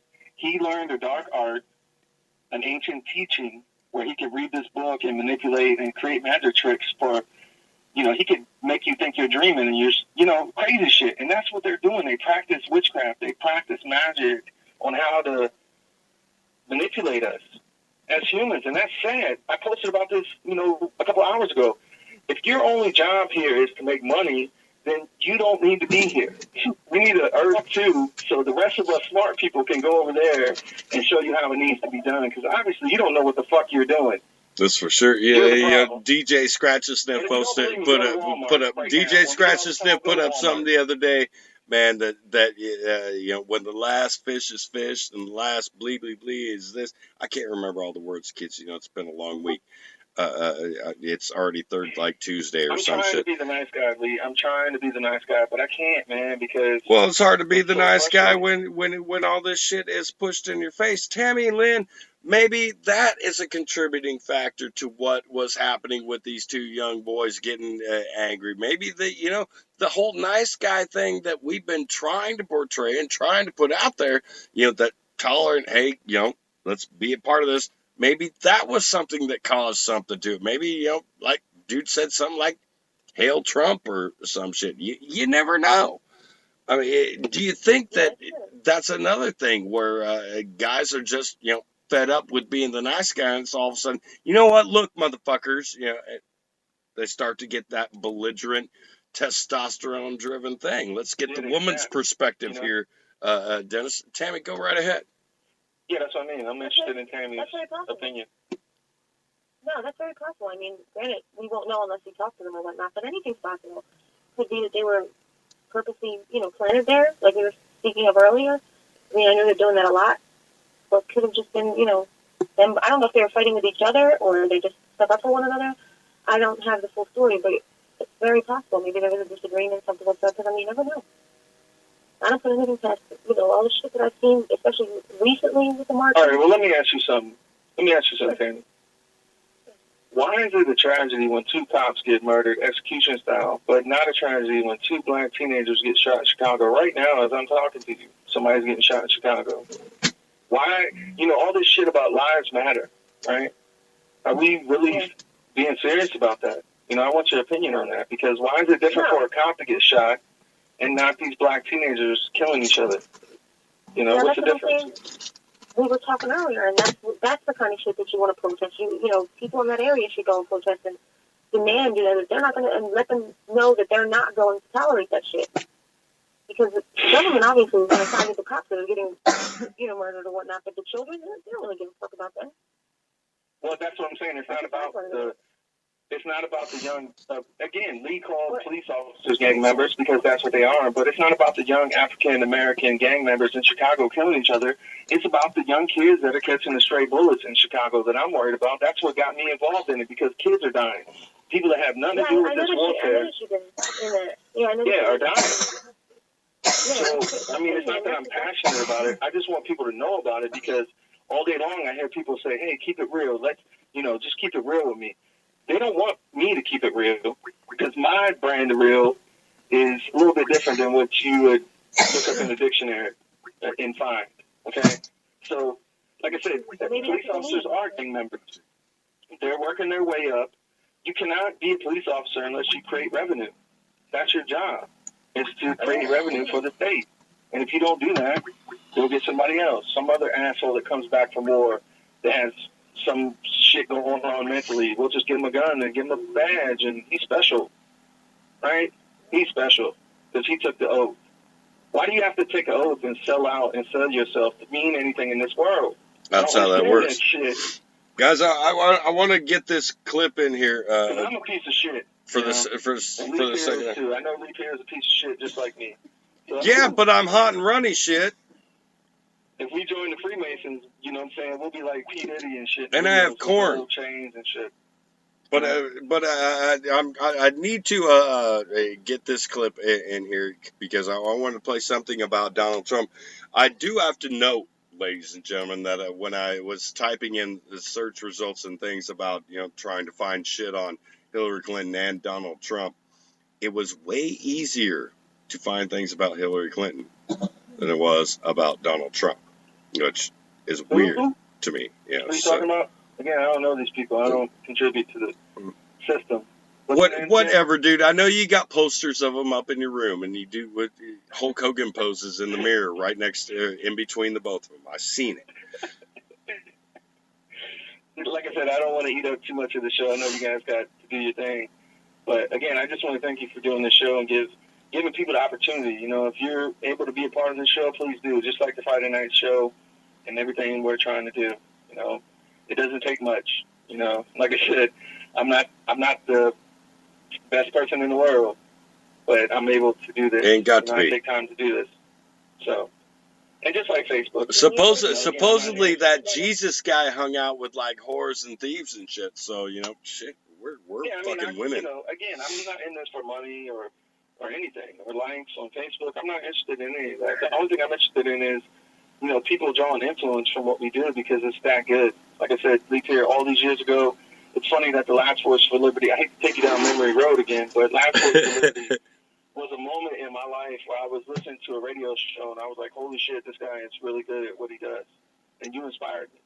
I do my best. I draw energy from you at that moment in time in my life, and I want to thank you for that, Lee.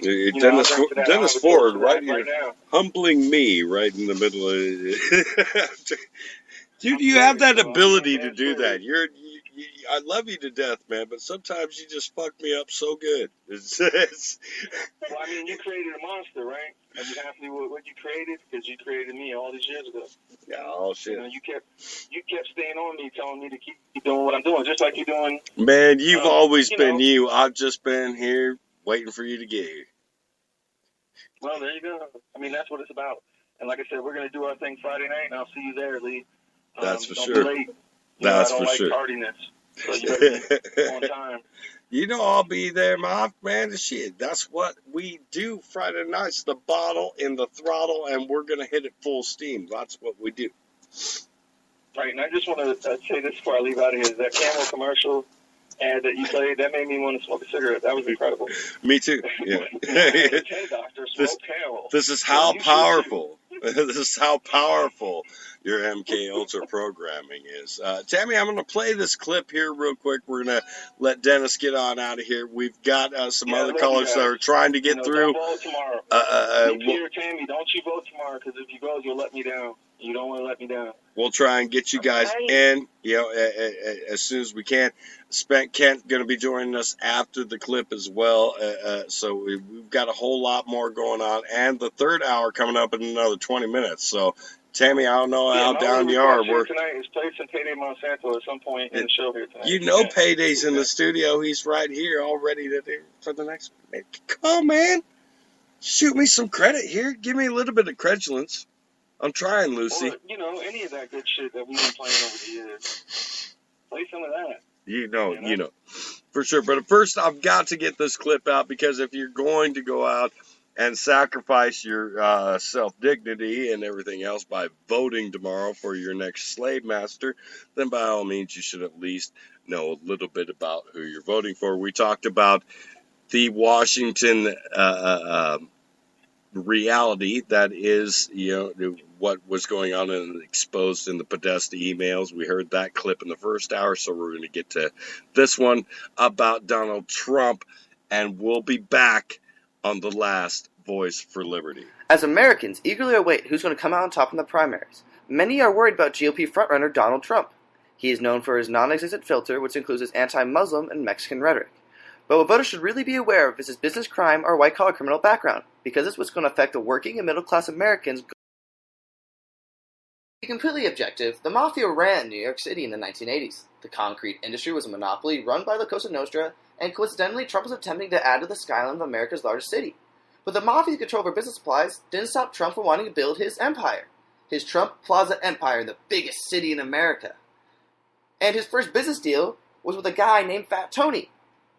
Fat Tony was a direct affiliate with the Genovese crime family. And Fat Tony, in 1986, was indicted for charges explicitly mentioning Trump Plaza. Nothing happened to Trump. And then, according to Fortune magazine, there's a $7.8 million subcontract for Trump Plaza awarded by SNA Concrete. And SNA Concrete is a direct affiliate to La Cosa Nostra. Didn't stop there. Felix Sater, 2007, Trump's advisor, was part of the Mafia.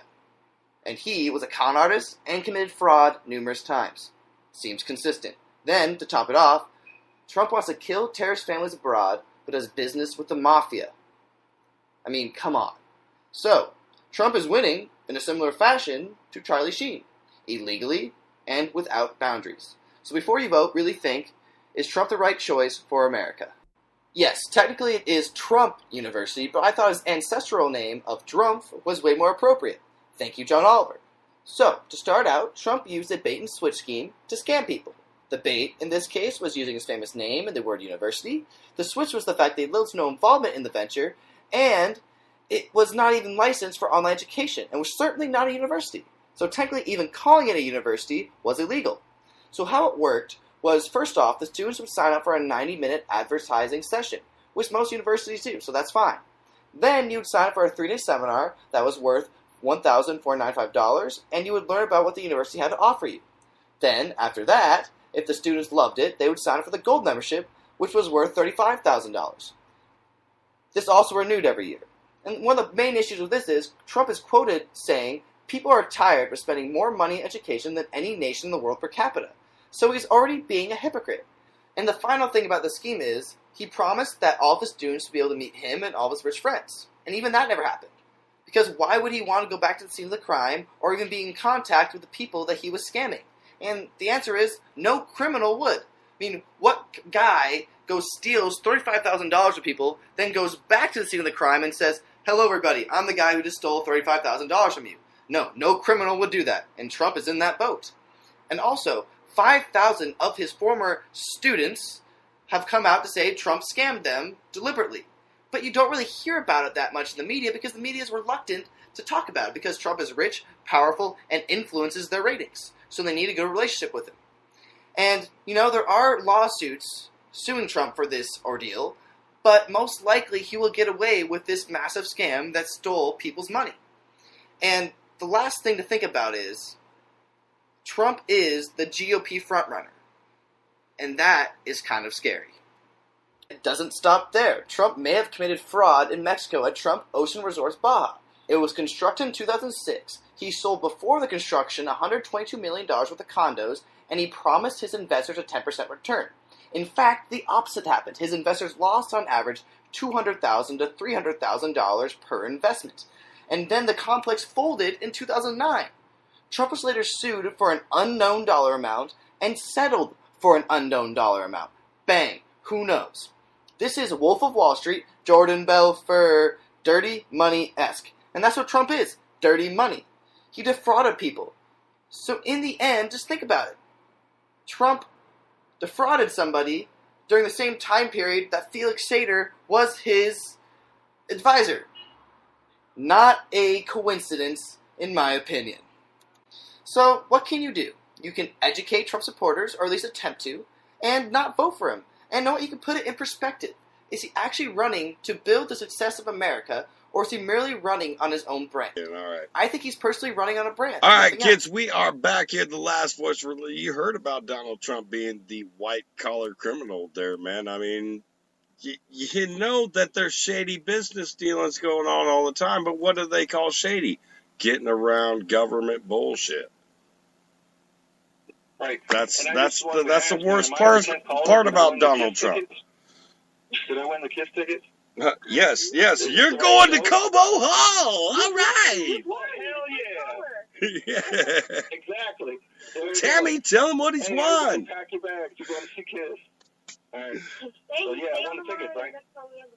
Yeah, you did. All right, excellent. Thank you, guys. Big supporter of the show.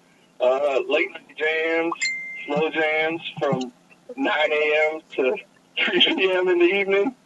Favorite radio show on the entire planet. Thank you, guys. Woo! Going to see KISS. Dude, totally sucked. I can't understand him. They're like the worst band. Did I win the Ice Cube tickets featuring... It's Lemonade, motherfucker. Lemonade. God damn. All right, guys, we're back here. We've got the last couple minutes of the second hour before we kick into the third hour and get into some real meat discussion about some other things, man. We're having a good time here. Spent gonna be joining us. We've got Dennis Ford. I think Polo tried to call in, man. Go ahead and try and call back in. I'm sorry I couldn't bring in callers right then because every time I bring you in, when you've got the special guest line number, then you are live, and I don't want to, cut you off and put a dampening on your fire live on air because I'm not that much of a dick. But think about this, right? Let's step We have outside Dennis of what Ford the show here. is. But think about this for a second, right?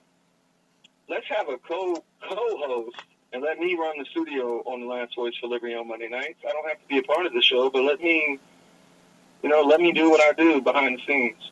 Let me do that. There's a possibility I could. Dude, I'm giving you the keys, man. You haven't given me the keys, but what I'm telling you on tonight's show, on the first edition of Last Voice for Liberty being free, So we're gonna have produced by Mr. Friday Night Dennis Ford. Yeah, let me produce the show. Think about that. All right, we'll coordinate. We'll work this out. All right. That make things way easier on me.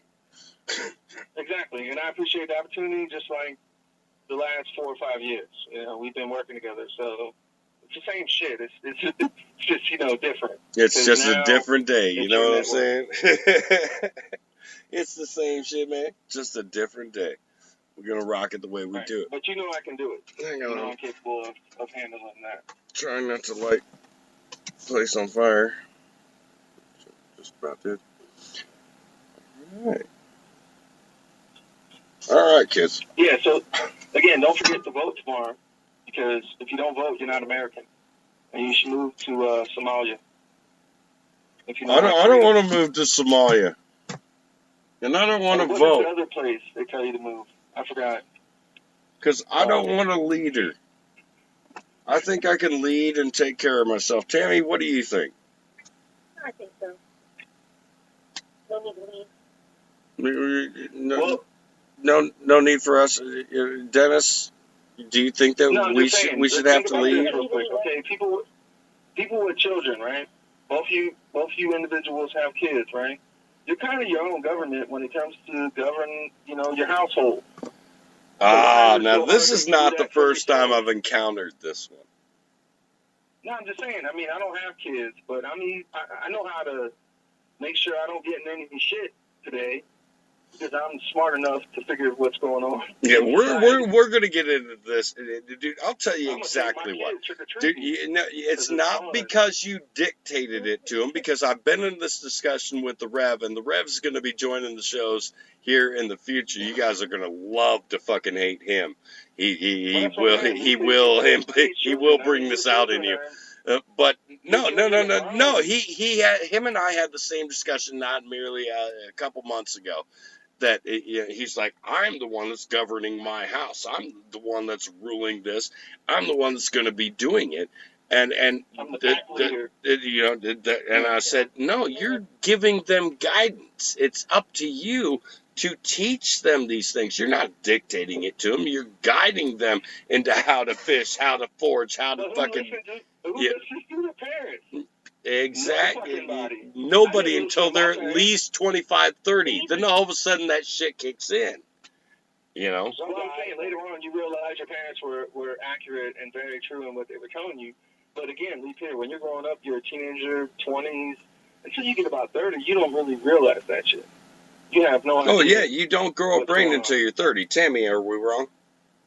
I do want to throw something out there, you guys. Hang on, Kent. When I ask Tammy a question, it doesn't mean you answer. Yeah, let Tammy go. Yeah. Go ahead. The question is, do you think that people do they grow a brain before or after 30 years old? After, definitely. I mean, are most of the things that you remember as far as lessons from your parents that really come in, useful as you become older, those are the ones that you start remembering once you become 30. So you kind of listen to your parents, but it doesn't really kick in until you turn 30. You know what I'm saying? Yeah, who remembers their 20s? Not me. I have no idea what I did until I was 30. But yeah, go ahead, Sandy. I'm sorry. No, I mean, I think that you have children too, so you catch yourself saying shit that your parents say to you. Because I know that I do that shit all the time. Definitely. I don't have kids. I'm smarter than everybody because I'm in my 30s and I don't have children. So. You want children, Dennis? I was able to hold on to what everybody wants to do, be a child. I'm still being a child. in my 30s because I don't have any kids. I got a father. I got a father that's 60 years old that's a child that I take care of. So there you go. I got a 60-year-old child. So, there you go. My father, here's another thing to think about, right? A lot of people don't know their fathers. This is what's going on in Chicago. These young black youth, and I can't go after this, but these young black African-Americans that are growing up, they don't have a father figure. They just have their mother and their aunts and shit, or their uncles, raising them. And guess what they were brought up on if they survive the gang culture in Chicago? Because we all know it's not just Chicago. It's every major city, including Washington, D.C., that has sold this for the last... Well, they've made deals around in the surrounding states surrounding Chicago, ladies and gentlemen. We talked about this on the Super Show a couple weeks ago, where they're exporting the people out of jail, these violent criminals, and then exporting them to other states. They have an agreement amongst governments. And this is why, what me and Tammy were talking about, taking control of your local government might be one of the most important things you can do. Before we get to break real quick, man, we do have Spent Kent. Spent Kent, thanks for joining the show here tonight. How you doing, buddy?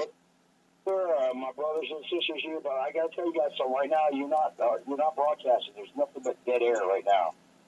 How's there not anything but dead air? Real quick, Kent. I want to bring up a point to you because you went to the march. You went to the march in Florida or something, right? The other day? I went to the march, yeah. But I'm just saying, we're not on there right now. I know. I'm not talking about us being on there. I'm talking to you. I work my job, and I'm talking to you. Really well. You believe in Anonymous, right? You believe in that culture, right? You contributed to the madness, right? How did that feel? Did it change anything? Or did you meet some people and hang out and have a good time? Is my question to you. While we're not on air, because I really don't care about us being on air. This is, again, me talking to you. No, it's all being recorded. It's all saying it's broadcasting live, everything. Your connection must be fucked. It's not on, dude. I've got my volume turned up, and it's not on at all. That's what I'm saying. That's because you're on here. Me right now. It's not on. But yeah, to answer the question, yes, I did good. I mean, it wasn't a like DC march where we were going in there and fucking up the Trump hotel room. The hotel and. Well, that's what I mean. Do you need to spray paint shit? Does it have to be like a comic book for you to feel like you accomplished something? Oh, we spray painted some, FBI buildings with neon green paint. And that was special. Yeah, you can do that any other day of the year, Kent. Is what I'm telling you. You can put that mask on and go right now to your FBI building in your neighborhood and spray paint it. But you won't do that, but you'll do it on November 5th, is what I'm saying. So what does it take for you to get motivated to do something? I am motivated. I mean, remember the 5th of November? No, I remember every fucking day when I wake up that how much shit is fucked up. Again, you're not letting me get to my point here is being like I got out and did something. That's just one of the things I do. I'm not a big protester or a big marcher. In fact, I got bad feet. I got nerve damage in my feet, neuropathy. I hate marching half the time. But I'm ready to go. I'm not knocking you for going. I'm just saying. Yeah. Me and the guy that ran the shit, that organized it, I was ready to go for another 12 hours. I mean, I'm good to go, The point is that we didn't have the numbers. We had about maybe 40, 50 people. And basically, we educated people. We walked around this lake and freaking, people seen us. We passed out flyers. We talked to people. We did our thing. And we basically do what we're supposed to do. We're spreading awareness, not going up there protesting. Thank you for doing that one day out of the year, Kent. Thank you. Thank you for deciding one day out of the year you were going to go wake up people in the public. Guess what? I do that every fucking day. And I do that every day on Facebook. Look. I get more out of people. And I do that every time I get on the fucking radio because that's who I am. You're touching a nerve right now because I'm the one that's right now pissed off at the people that didn't do nothing, that sat home and just fucking posted these goddamn memes, preaching to the same choir every fucking day. They could have gone to the march, they didn't. They could have done something, they don't. They sit there and they're going to post the same fucking memes. Wait. Why do you think they went to the march? I don't give a fuck. I don't give a fuck. No, I'm saying, why do you think? You just said that they should have been at the march, but why do you feel that way? Do you feel that the march actually has that, is that relevant? It did something? Good. Tammy, what we did there, what the people that I was with at the smaller march reached out to people, and they were taking pictures of us. They were handing, we were handing out pamphlets. We're waking people up. That's what we're supposed to be doing. That's our job. Don't get me wrong. I'm not knocking any. No. Don't get me wrong. Let me say this real quick. I'm not knocking anybody that went to the march. I'm not knocking anything that happened on that day. My thing is that, we need that every single day. We don't need that one day out of the year, like it's Halloween or some shit. Let's really think about this shit. And I know, trust me, I can't get out to the march. There's a reason why I haven't been to the Million Mass March in 4 years. Again, I don't want to go to D.C., and also, I'm fucking broke. I don't have money like the rest of these people have money. Well, I didn't have the money to go up to D.C. just to party and hang out and listen to They went to a bar, they listened to Steve Grant perform live. PPT, I don't know where he was. He didn't show up this year. Kevin Blanche was there. Well, we can all talk at the same time. That's working out really well. We've got Polar the White on the line, ladies and gentlemen. We have to get to our break, but we also have Polar on the line. We're going to bring him in as soon as we come back. I'm going to let some cooler heads start. Everything you want to ask me, Dennis, I got answers to all of this shit.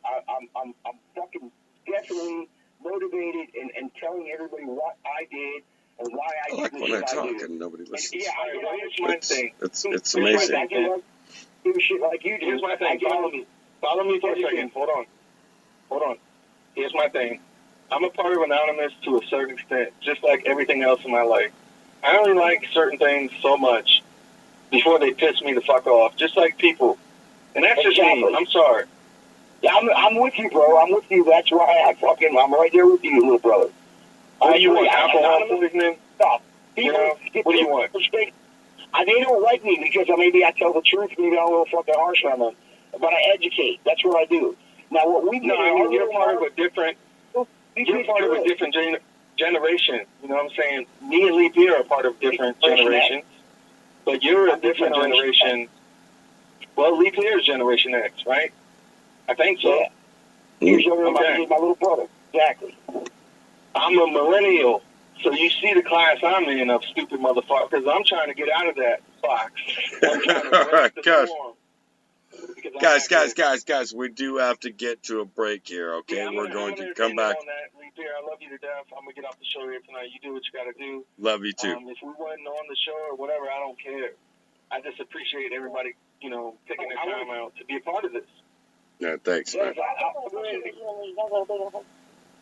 I do want to explain to Dennis, maybe not right now, then, if we got to take a break or whatever. Yeah, but, we do. I do want to, Dennis, me and you talk later then, or whatever. I will explain what I did, and you're going to see, Spank did his job. He did the right thing. Even though you might not really care about the march or whatever, but what I did with the march and what I did, basically, you're going to be like, okay. I guess we're going to get to a break. I'm going to shut everybody the fuck up, and that's the way that's going to work, because you need to go visit our next sponsor. I mean, it's out of this world. That's just it. Hey, Star Wars fans. I'm actor Billy D. Williams, but you know me better as Lando Calrissian. Seriously. Star Wars has been pretty darn good to me, but I've got something in my life right now that's treating me a whole lot better. I'm talking, of course, about the fantastic world of exotic massage. Now, whoa.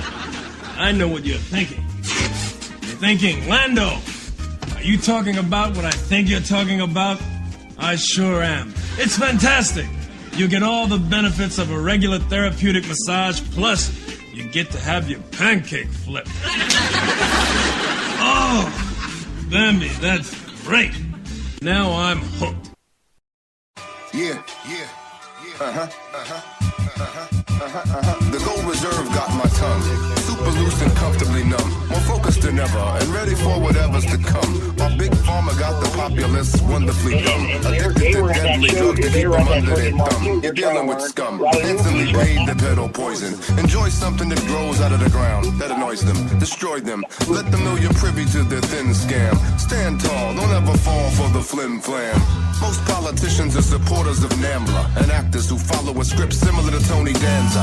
Who's the boss? It'll cost if you're a gambler. I'll disappear you off of the grid like Adam Lanza. My mantra, incarcerate inquisitors and put them on serotonin reuptake inhibitors. Pharmaceutical giants should lose all privileges, incarcerate their contributors, strip them of their visitors. All I got is a gold pot to piss in, a pole pot position, controlled opposition. They won't stop the mission, they don't got the vision. My cold got them shivering, I'm so hot, I'm sizzling. I am not a slave to the rhythm. The rhythm is a victim of an ancient predilection that I give them. The law of nature on which I base the decision. Obama was the prez, but I voted for Shirley Chisholm. Sharks might not be surrounding you yet, but you just wait till the moment that you're drowning in debt. You'll be so much more than upset. You'll be loading your weapon, step into the eye of the threat. Sharks, they are all around you. One drop of blood and they start to surround you.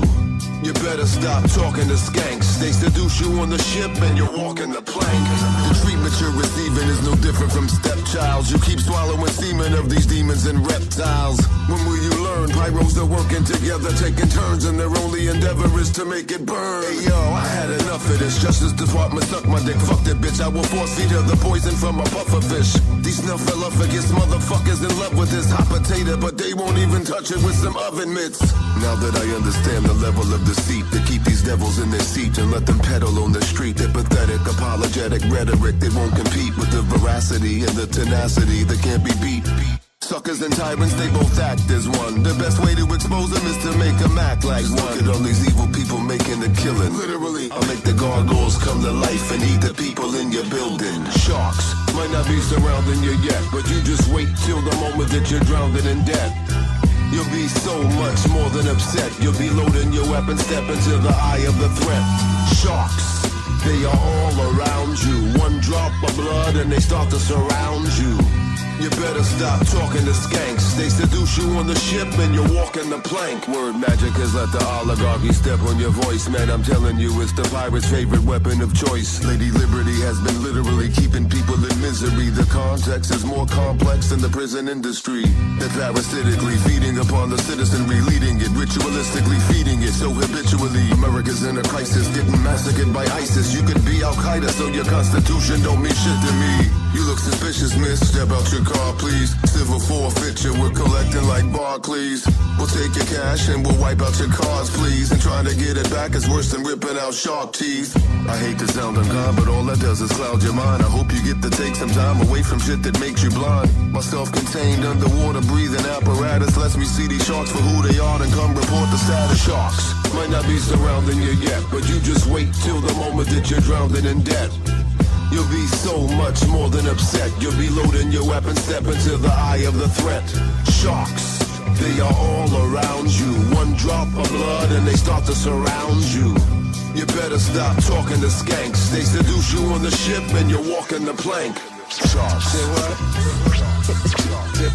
Say what? Say what? Say what? Say what?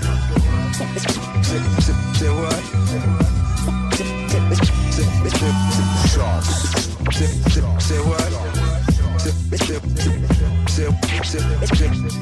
Say what? What? Say what? Say what? Say what? Say what? Sharks. Say what? Say what? Say what? Say what?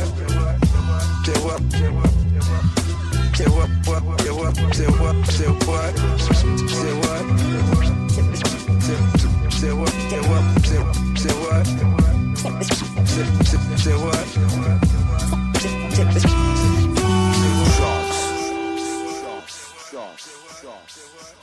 Liquid chicken, baby! Do you have problems with your dental work? Does your gums bleed and get infected?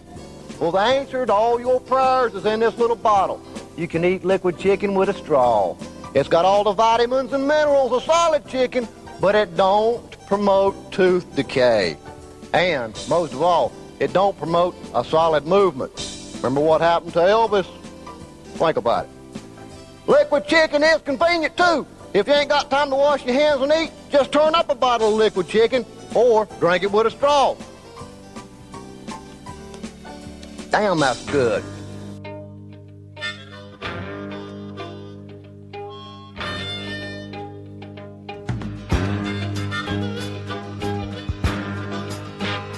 May God bless and keep you always. May your wishes all come true. May you always do for others and let others do for you. May you build a ladder to the stars and climb on every rung. And may you stay forever young. May you stay forever young.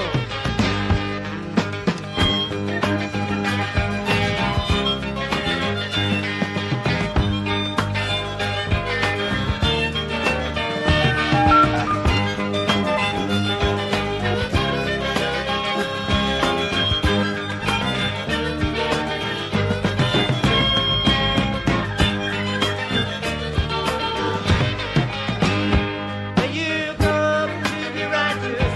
May you grow up to be true. May you always know the truth and see the light surrounding you. May you always be courageous, stand upright and be strong. And may you stay forever young. May you stay forever young.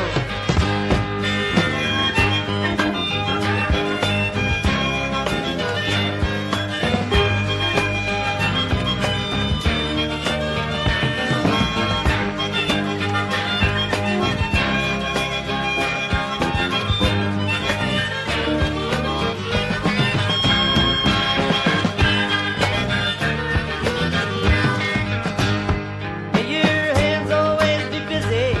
May your feet always be swift. May you have a strong foundation when the winds of change shift.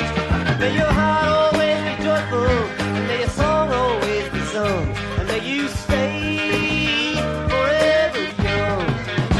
May you stay forever young.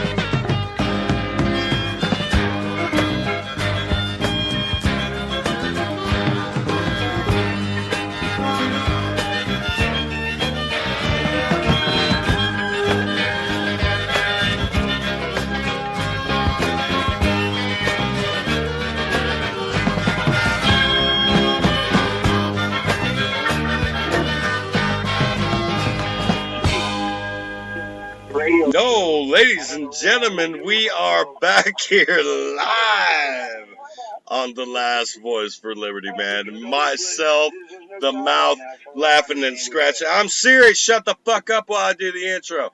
The mouth laughing and scratching at you, man, along with Miss TammyLynn, my co-host for this evening. We are joined by the illustrious Spent Can and the never compromising, the bad guy, Mr. Friday Night, my tag team partner on Friday nights, man, Dennis Ford. It's a pleasure to have you here, both boys. And we also have, I do believe, Polar the White on the phone. Yes, we do. Yes. There we are. Polar the White joining us. Man, how are you this evening? Thanks for joining us here on the inaugural rebirth of the Last Voice for Liberty show. Yes, Jason, inaugural or a... Holy shit, dude. Is this an annual reunion? Yeah, you're a part of history, Polar. You know what I'm saying? No, this show will be back. This show will be back each and every Monday night. Me and TammyLynn will be bringing the show to you guys. This is the first in history on the Last Voice for Liberty, being the Last Voice for Liberty, coming back on Monday nights. We're not talking about the Friday night super show. We're talking about the Monday night show that runs what's going on throughout your week. And I'm glad that this show is back, and I'm going to be quiet. But Polar, thank you for joining us because you're part of history here tonight, my brother. You're on the stats. That's right. So how are you doing? a round of applause. You know? Well, thank you very much. Thank you. That's excellent, dude. Man, I didn't know. I swear. What were you guys broadcasting the last time? Was it still on last Voice of Liberty or? Yeah, we've been on the last Voice for Liberty network for about the last 2 months now. It's working out great. It's just taking some time for me to bring this show back. This is more important than the elections tomorrow, anyways. We already know that. Thank you very much. So, I mean, we left the network, and then we didn't leave the network. Me and Lee Peer left, and Lee Peer created the Last Voice for Liberty network, and the Last Voice for Liberty show is something I've, been wanting. It's like the Undertaker when he sees the urn. Like, I want that shit. I gotta have it. And the Last Voice for Liberty is here back tonight on Monday night. I mean, this is a beautiful, amazing thing. Again, Tammy as a co-host, what more do you want? Monday night, exactly. With Tammy and Lee Peer. That's all you need. Well, I think it's great. Y'all should, y'all should keep it on there, man. I like that paradigm of the male and the female opinion, and I think it really does a lot. I think it really branches out, and it can bring in plenty of other people. You know what I mean? Especially women. You know what I mean? Dennis, I don't know if you feel the way that I feel, but it's like when we talk about these politics, do we got you? Like the corruption and stuff. Hang on, guys. Hang on, guys. Here, real quick. I'm trying to see if we can get Tammy back in. Tammy, do we got you now? Yeah, I'm back in. Okay, there we go. Tammy. Before Tammy even goes, like I told you earlier, Polar, let that venom, let that darkness spread over you. Come to the dark side. We got weed and liquor over here. Don't be a good guy. Come join us. Come on over here. Well, you know what? Let me tell you something, man. Let me tell you something. As soon as I get this serial number or get a new Logic Pro program, all that rest of that music I've been holding on to is finally going to get the fuck out of here. And you're going to feel that fucking venom because I've had enough. I've had enough of shit. So, yeah, that's good. Just trying to get that together, man. It's not always the best thing. But, yeah, Tammy, welcome back to the show. And, again, Tammy being a co-host on the Last Voice for Liberty is very monumental. I mean, that's where we're at right now. So, I love it. There you go. I tried doing other shows with other people. I've tried doing other shows with other people. I'm back with you guys. Yeah, you need your own show. You know what I'm saying? That's what you need. Right. Hey, honey, we Voice for Liberty Network. Yeah, we can make that happen too. That's always a possibility. You're doing a new show. Here we go. We can make that happen, guys. I've got a lot of airtime to fill. If you want a show, get a hold of me, man. We'll make that stuff happen. You got a show going on. You got to be. It's not the easiest thing in the world. I'll tell you guys this. It's not the easiest. Am I here? Am I? I said, what's up, boys? Go ahead. How much? What's up? I was supposed to bring this topic. Yeah, bring it up. Bring it up. The no dapple. What's up with that? What are you guys' opinions on that shit? Definitely no dapple. Okay. But my opinion is that they should just get rid of that shit. You know what I mean? Like, and what's up with this? You have this march, right? This annual march. Did anybody go from the march and show up to the no dapple? No. Wait, hold on a second. Oh, they are. They are doing that. They have buses coming in to pick them up. No. I understand that there has already been a protest there, but I'm saying instead of the D.C., instead of the L.A., instead of the capitals and the worldwide mass march. Yes, worldwide. Let's be honest. No. Wait a minute. Let me interject here. See, there could have been a big difference made within that. Had more been there. Yeah, let me see let me see if I'm getting this right and getting this from you right, Polar. That you're saying that it would have made more an effect if the Million Mask March would have converged in North Dakota. That's what I said. Steve Grant already said that, in a post a long time ago. But shout out to Steve Grant for saying that, and he's right. Well, you're both right. You absolutely. Yeah, actually, we should have. If they were to make a difference in D.C., we wouldn't be dealing with the shit that's going on tomorrow that's been going on for fucking a year. Say word. You know what I mean? Running elections and all this shit, the races. We would have had more impact in changing something. Yes, go ahead. Polar, I'm going to fly you out. Let's go back in time. Let's go back to last week on the 5th. I'm going to fly you out. Let's go to D.C. and let's hang out and drink and smoke weed and party with people that wear anonymous masks, because that's what it's all about, right? We don't need to march. I went to go take a test for the electrical union so I could make more money so I could buy more guns. I did. D.C. I'd rather have gone to North Dakota. That's my point. I stayed in my local area and did my... All right, in Orlando. I got new people here. I'm waking the people up, helping them out. I'm doing my shit that me and you were just talking about a few minutes ago, Dennis. So, yes, I did good. But, if I had the money to go up, I would have just taken that money and gone to North Dakota. If I had the same amount of money to get to D.C., I would say, let's all just go to North Dakota. Here's the thing, right? Either way, if you go to North Dakota or D.C., ain't shit going to change. So, drink to that. Let's have a good time here tonight, because tomorrow we're going to get a new slave leader. Don't you want that? Oh, yeah, that's for tomorrow. But in the meantime, let the sheep be the sheep. But at the same time, you can still be up there with the water protectors and whatnot. All right, I'm going to make a video tomorrow. I'm going to upload it to YouTube. I hope everybody can watch it. It's just a Dennis Ford exclusive video. And I'm going to go out and film these people, these fucking zombies, because you watch The Walking Dead. You love that television show. But go out tomorrow and look at The Walking Dead and film them and ask them questions. They have no fucking idea what's going on in society. They have no idea. I was on my way out. They don't even know what they're doing. Arch, I have to vote. This one kid was begging me to vote for Trump, and he's like, "Well, Trump's I don't want to hear Trump or Hillary anymore. I don't want to hear their fucking names anymore. I do have to. Trump or Hillary anymore. Because it makes me seriously want to vomit. You must die, old liberal puppet. You and Hillary Clinton wants to take all my hard-earned kale and spend it on unwanted. Google deep state, man. Google voluntarism. Google non-aggression principle. Google this shit. I don't vote for a reason. It's, wake up, people. And anonymous, by the way, doesn't support any president. You're lying your ass off. You're going to go out tomorrow and vote for Trump. Liar. I'm going to go for my May I be able to add in on something, please? I done some last week. Yeah, go right. Go ahead.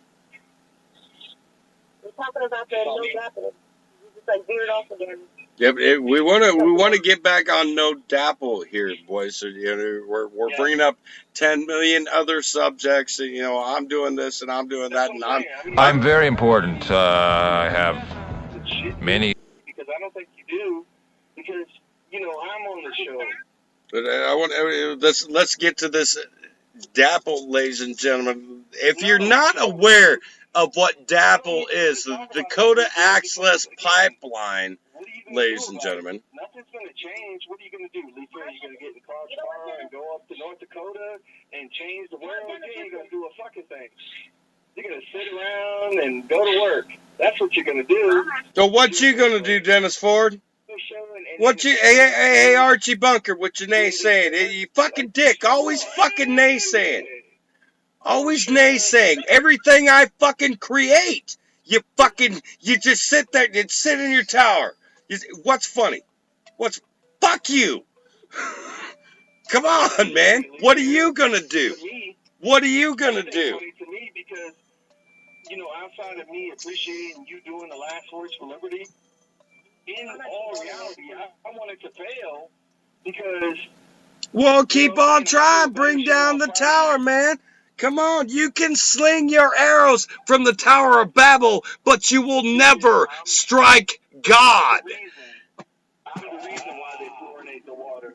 You know what I'm saying? I'm the reason why they try to dumb down people. I'm the reason. I'm the venom.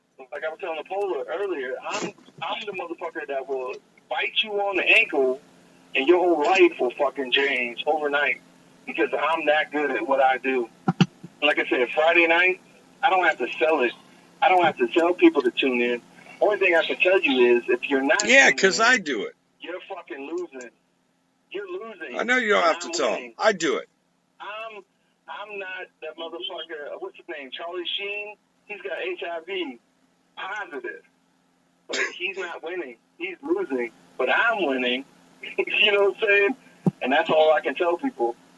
I That don't didn't really make care any about who you fucking vote sense for at all. tomorrow. And if you even consider voting, you might want to pull that pistol out that you have under your bed and blow your fucking brains out, because you'll save me time. Because tomorrow I'm going to make a video about how stupid motherfucking people are in society. I will vote for pancakes. Good.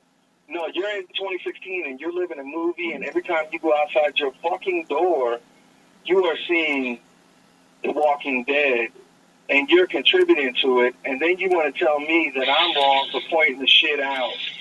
That's a problem. You know, that's a big problem. This is what happens. That needs to be addressed immediately. This is what happens. This is what happens, Larry, when you fuck a stranger in the This is ass. what happens when you fuck somebody in the ass. Yeah. This is what happens when you fuck a stranger in the ass. What do you think you're doing when you're voting? Well, what do you think you're doing when you're voting? You're just using another monopolized force of violence to push your ideals on somebody else. Is this your homework? Huh? Because we know this is your homework. Every day is mine. This is not my homework. I'm just sitting here watching the jokers in the cloud. You're killing your father, Larry. Again, Payday Monsanto, right? You're killing your father, Larry. The most important.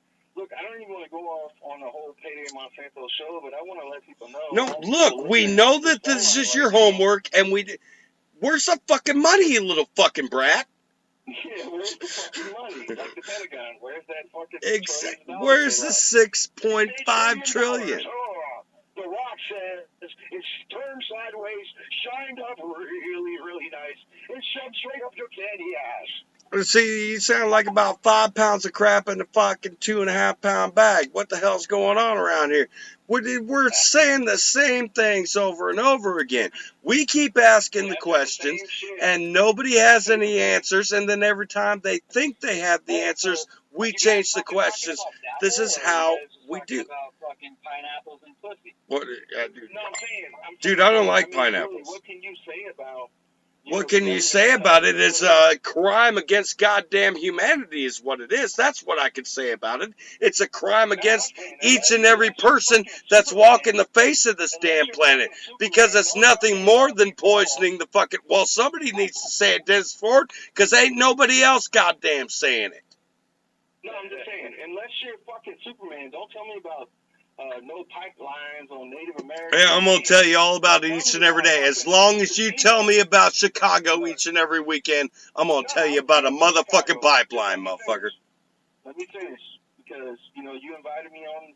You didn't invite me. I called into the radio show. So, again, don't remind me about... You're always welcome here. This is your home. The government is fucking up in Fukushima, and the government is fucking up in Chicago, and the government is fucking up in California, and every other... And North Dakota, which is what, it's another thing. I'm sorry, if we got to like put the fucking points on the map, with our big heads and fucking shiny Eric Stoltz fucking teeth. But the Avengers, can we call the Hulk and shit? Hey, the Avengers were all there supporting it. They're supporting it. Why can't you get behind it, Dennis? Fucking Nick Fury's all behind it, but you ain't? What the hell? No, I'm not part of S.H.I.E.L.D. I'm not a part of S.H.I.E.L.D. Dude, even Thor came down from fucking Asgard and fucking got behind it, man. Come on, let's do it. No, we're not. That's what I'm saying. Unless you have, somebody that has superpowers, what are you really fucking saying? Because you're just saying the same shit I've been saying, and Lee Pierce's been saying, and Spec Kent's been saying, and Polish. Good. I'm glad more people are saying what we've been saying. That's the whole fucking point, man. So this is like a country song. We're just repeating shit over and over again every year. No, I want more people to say what we've been saying, because what have we been saying? What have we been saying, Dennis? Have we been telling motherfuckers, hey, stupid, blah, blah, blah, blah, blah, go and watch the next Jay-Z concert and check out this week's football game? No, we've been talking about the Dakota Access Pipeline. We've been talking about corruption in the government. We've been talking about how useless the Constitution is. We've been talking about how people have been getting fucked in their asses. And I want more people to keep talking about what we're talking about, because what we talk about is real shit that affects real life. You understand that? Real shit. Not none of this pussy bullshit fucking, she had a thong that was too high, or her pussy flapped the wrong way, or he was going to grab some young kid. No, fuck that. Where's the fucking biggest problem? The biggest problem is where you're being dictated your lifestyle from. These kids don't all of a sudden get born going, I think I'm going to butt fuck my little sister today. No, somebody's teaching them that. Where are they teaching them that? The promiscuity of society. Why is the promiscuity of society such an issue, ladies and gentlemen? I don't know. I'm 16 and I'm pregnant. Let's see. We can bring on more and more of these things. I want to hear Polo's opinion on this because I know he's aggravated. So, Polo, please, you got the floor. You got the microphone. Dude, I'm not aggravated. I'm fucking Irish, all right? But... Well, I'm Scottish, motherfucker. Let's dance. Hey, look. All the shit that we talk about, we can continuously talk about it over and over, but we know what we can do. We know what we're capable of, right? This is true.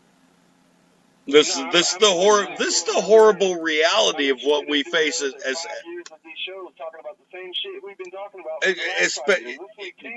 Dennis has a point, dude. The thing about doing these radio shows, man, I'm serious, is that you have to repeat yourself. I've done over 1,000 shows in 4 years, okay? But why don't people do something that will actually make an effort? You think this isn't an effort? Anything at this point. Do something, anything. I don't care. Besides put on Facebook, right? What's some of your ideas? Well, no, Tammy, go ahead. When the lady speaks, I got to interrupt you, gentlemen. The sausage party has to come to a halt and let her talk for a minute. Fuller, what are your ideas to make a change? Because you said that it has to be a change. What are some of your ideas? Yeah, she asked me this earlier, so it's a doozy. So take your time, Polar. Take your time with this question, before you answer. Yeah, thank you. I know, because I'm so irrelevant and so fucking stupid. But yeah, hold on a moment. Yeah. Look, what everybody does make an impact. Okay? Amen. I'm not going to put that away from that for everybody. From the protesting to the memes, to the radio shows, to everything, we do make an impact. Everybody does something at the part. But what I'm saying is most effective is when you do go to protest, when you do go to get out there. The reason why they don't take nobody seriously, which everybody here, I believe, would agree, but I mean, Spent Kemp came in like at the second hour, and he was talking about what he did out there, which is great, because I've been out there protesting before as well. I'm from fucking California, from LA. Go to the Mars. So I've been here in LA, and I've done my shit out here too, but what I'm saying is it's all gratitude to what everybody's doing, but they ain't fucking listening to us. Like they said, why go to D.C. and they ain't listening? Why keep doing this? And all they're doing is just keep pushing in. Like, hold on. They're just pushing in. Let him finish. They keep pushing in the people they want in office, right? They're all like crony corporatism. They're all friends within each other, and they're all making money off each other while we're all fucking slaves. Well, what if the million mask march was a million armed march? Not no protest bullshit, but I mean some real fucking shit where you are just... Let him finish. Polar, you got another 20 seconds, man. Finish up, buddy. That's okay. I know I'm always limited. But let me just say this. What if you were trying to go ahead and protect your fucking family and your friends and your community and your goddamn state and your country, and you went out to prove that point? Yeah, but you're not being negative. You're not being negative. You're actually stating the truth, and that's. But no, I'm not. I'm not trying to limit you, dude. I'm just trying to get. I'm trying to get. They are, and we're the 3%ers. You know, where the oath keepers at. Be hung in the street. I hate to say that. You know, Pete Chantilly, a few years ago, he said he would shoot Hillary Clinton in the cunt. He would shoot her with a gun. But I tell you, I'll hang her in the fucking street if I ever see that bitch. And 2 feet of me. I tried. That's my opinion. I get you. And Donald Trump. Because Donald Trump doesn't give a fuck about you either. Well, Donald Trump's been hanging out with the Clintons for years. Yeah, he's going to the Grove. He's fucking little boys. He's sacrificing humans. They're not sacrificing paper mache. That's a real human they're burning at the Grove every year, you stupid motherfuckers. And wake up. That's all we know. He's trying to run it. He's got a fucking his own hotel in D.C. If I had my own hotel in Vegas, in Vegas, Ken, Donald Trump has a casino in Vegas right now. You know what? I right now. He's pretty happy. The Trump Tower. Hey, here's an idea. Good. I don't know how to fly a plane. Fly a plane into Trump Tower, and let's really scenario. Yeah. Let's do that. But damn it, jet fuel can't melt steel beams. Let's get Hillary Clinton and her husband and hang them both in the street in the middle of D.C. But you don't want that, right? You want to watch TV and movies to predict that to you. But all right, let's take this one at a time here. One at a time. We gotta get off the radio. But Halloween, you want some scary shit? I'll show you some scary shit. But you're not ready for it because you're fucking too stupid. And so whatever. I'm just looking at you, dude. Yeah, go to the march. Go to the march and hang out and get high and get drunk and hang out with people. Oh, it's all fun and games. I was no, it's not fun. I just think that the marches should be armed. I think the marches should be armed. That's all I think. That when you're out there protesting, you should be armed. So the next time some motherfucking police want to come up and mace you, want to handcuff you, want to zip tie you, I think we should all be armed. Yeah, don't take no straight things. If the cops gonna take me down, he's gonna have to fight me. He's gonna take 3 of them. No, check this out. Tomorrow when you get up, you can look up the Million Mask March. Hold on, Lee. You can look up the Million Mask March and I didn't say anything yet. People were spray painting. They were spray painting. They were spray painting the mask. Right. When they're partying, I was here doing my fucking job, Dennis. I was here doing my job, bro. Well, take a sledgehammer. Why don't you carry a sledgehammer on your fucking shoulder? How do I need a sledgehammer? The flush motherfuckers on the fucking forehead. So everybody hit the street. That's what you need it for. Jesus Christ. Badass.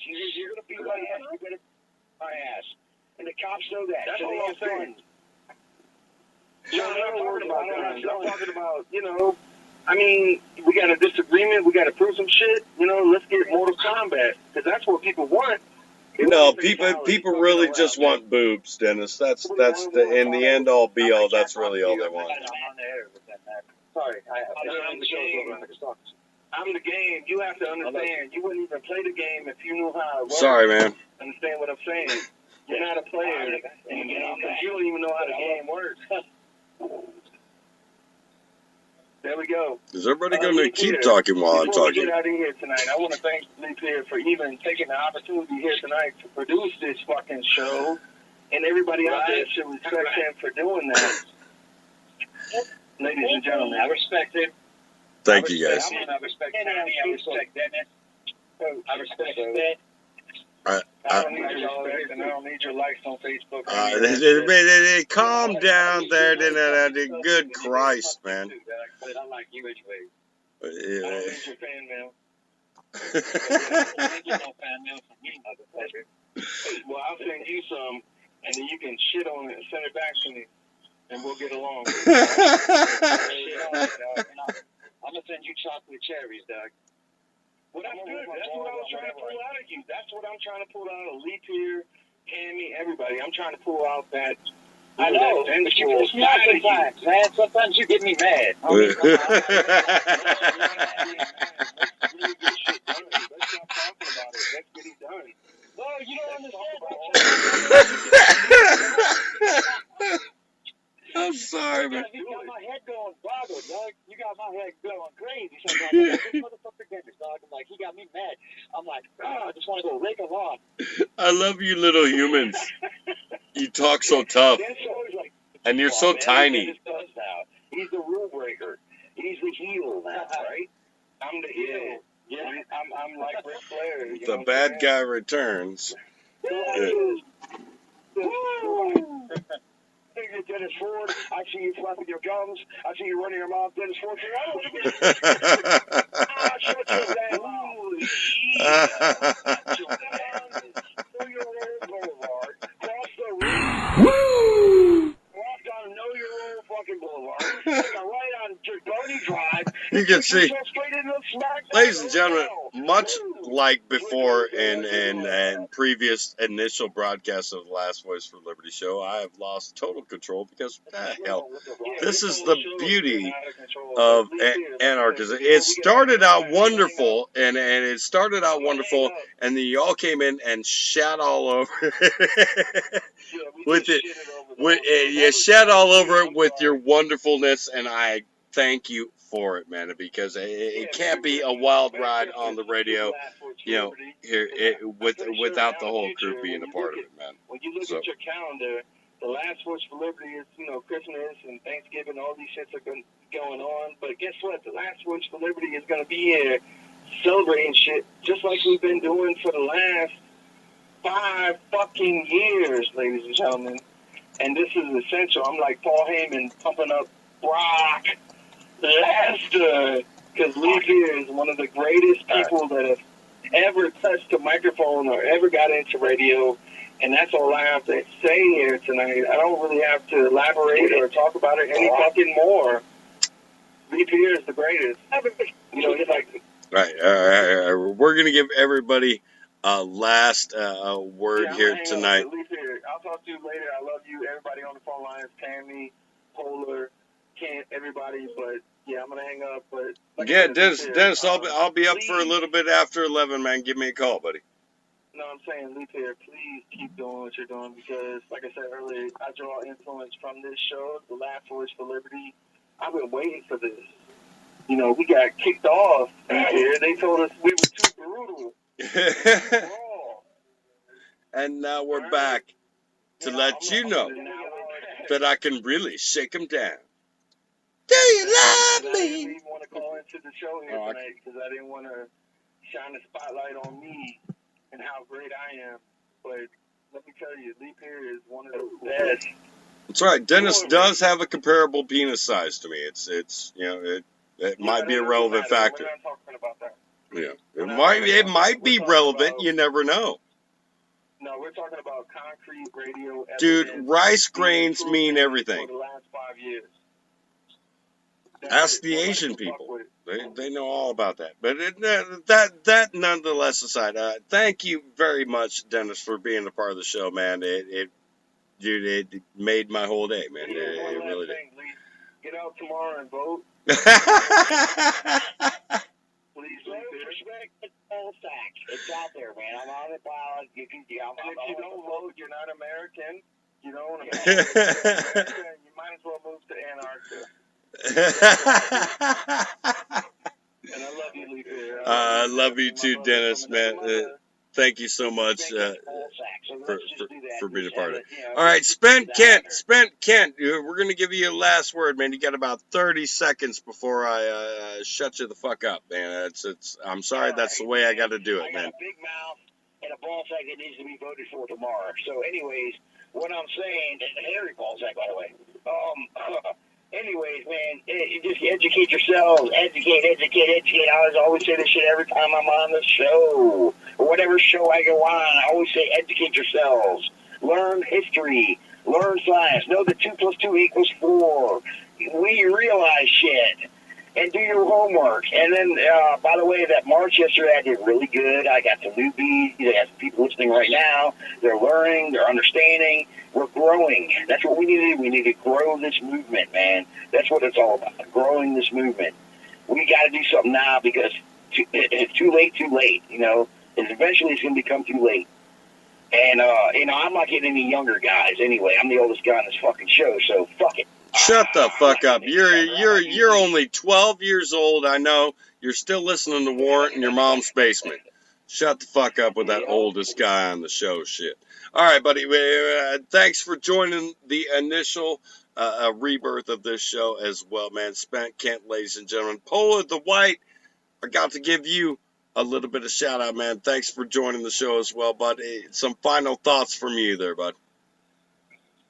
Yeah, basically, I'm just going to say, man, just like always, man, just get your gun, get with your people in your community, localize, and, be prepared because what's going on in this world with these elections and these people that you have presented for you, they're not really going to do any good for you, you know what I mean? It's all, like I said, corporate cronyism, and it's invested interest, and you're not going to get anywhere with these fucking politicians.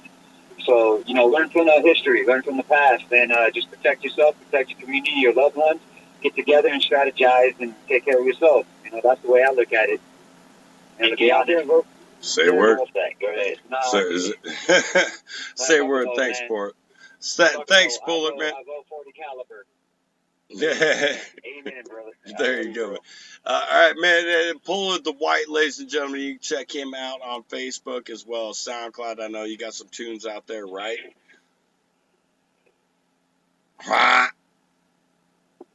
Okay, I'm just J-rocking myself now. TammyLynn, honey, it's been a great show. Thank you so much for being my co-host and choosing to be a part of this madness that we call, having fun. Some final words from you there, honey. I'm just going to keep it short and sweet and just thank you for having me. And I look forward to doing a lot more shows Monday, Wednesday, Friday. Well, that's for sure. And next time we won't let the boys invade us and so we can actually get you out there. It does become a sausage party when I get on there. All the boys want to get on and rage on. But I always appreciate you that you're there and willing to be a co-host on these crazy shows that I somehow just bring upon myself. I don't understand why that is anymore. But thank you very much. Thank you, Tammy. Thank you, Ken. Okay, well, we're going to wrap this up here, man. I got a couple of tunes. Hey. Okay, ladies and gentlemen, I want to thank Spent Kent. I want to thank Dennis Ford, Polar the White, and especially the lovely Miss TammyLynn for being a part of the show and kicking us off the way we need to be kicked off. Got a couple of tunes here I'm going to rock us out with. We need to really continuously get involved in our communities and continuously starting to wake people up, whether it's in the form of flyers or door hangers or anything else that you can possibly do. The marches, I don't think that they're being directed in the right place. I'm agreeing with Polar and everybody else that, a march on North Dakota, a million mask march on North Dakota would have been way more effective and way more beautiful. But, if that's your location and all you're down to do is party, by all means, we're all going to hell in a bucket. We might as well at least enjoy the ride. Until next week, we'll see which dictator's thumb that we're under, or at least which dictator's puppet's thumb that we're under, supposedly. Whether it's going to be hairdo or bitch supreme, it still remains to be seen. Until then, on the mouth, kids. And we're out.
Ladies and gentlemen, the last president of the United States of America.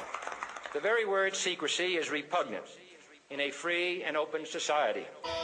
And we are, as a people, inherently and historically opposed to secret societies, to secret oaths, and to secret proceedings. We decided long ago that the dangers of excessive and unwarranted concealment of pertinent facts far outweighed the dangers which are cited to justify it.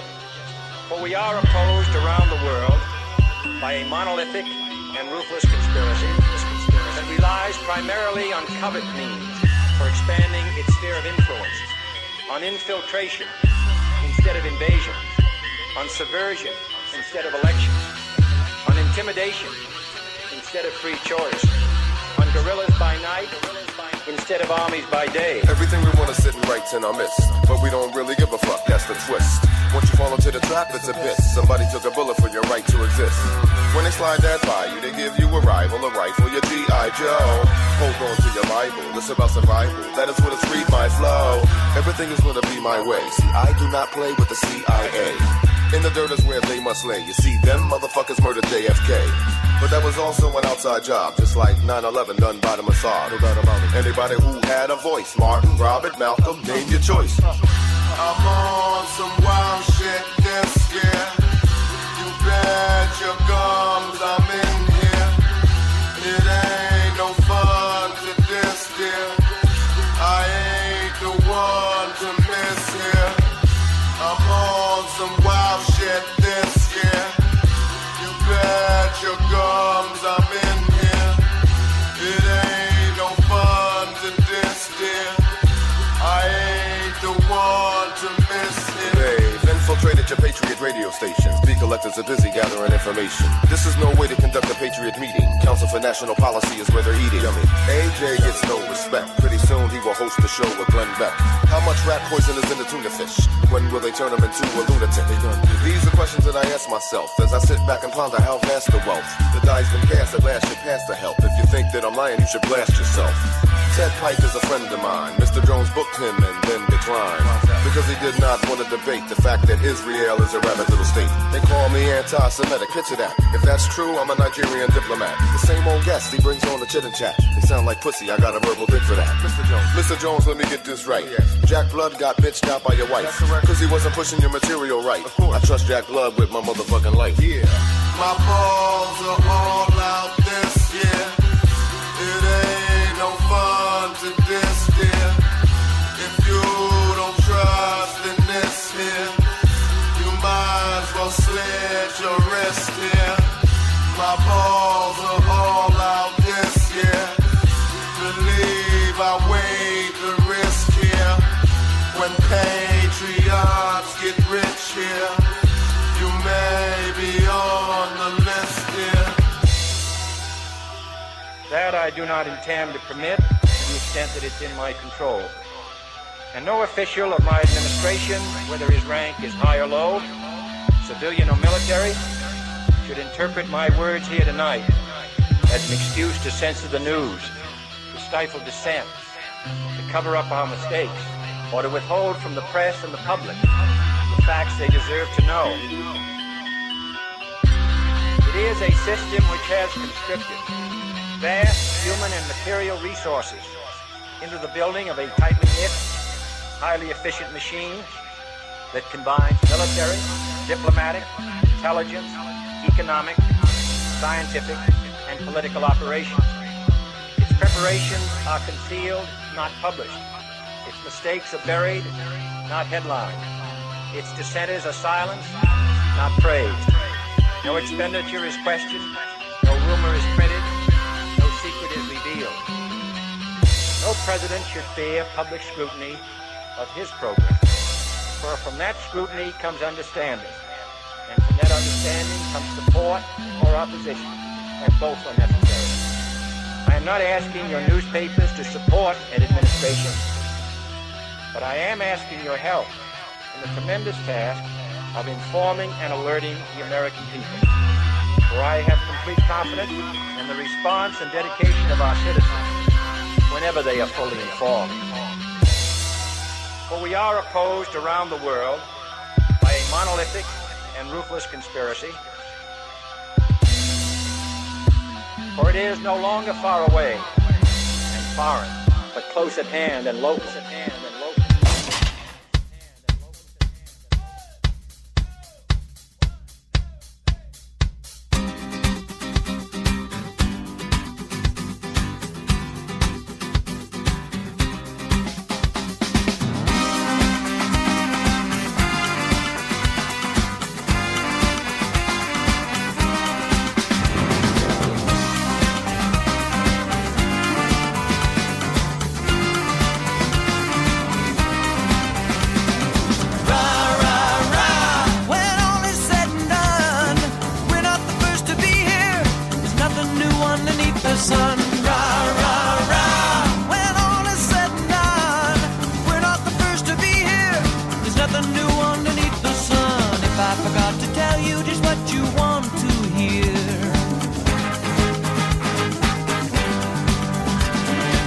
Back into the past and know your future's here. Oh, let it go. You got to just remember, baby, then you'll know. You got to just surrender. Rah, rah, rah. When all is said and done, we're not the first to be here. There's nothing new underneath the sun.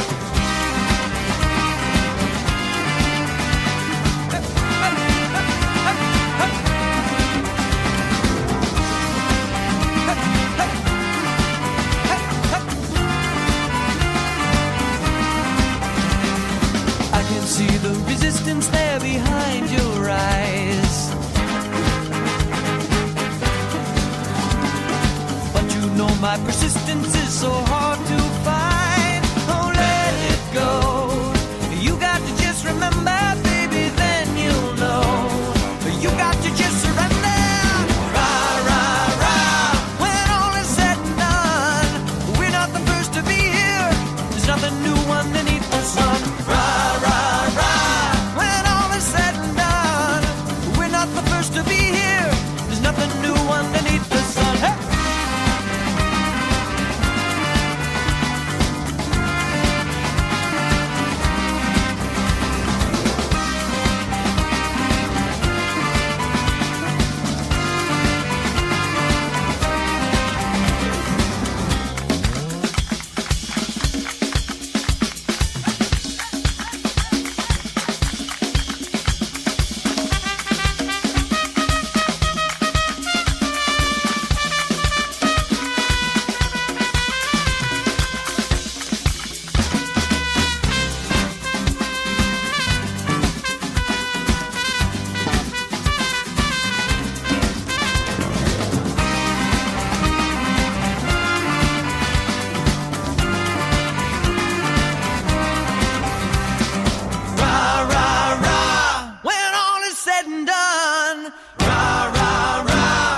Nothing new underneath the sun.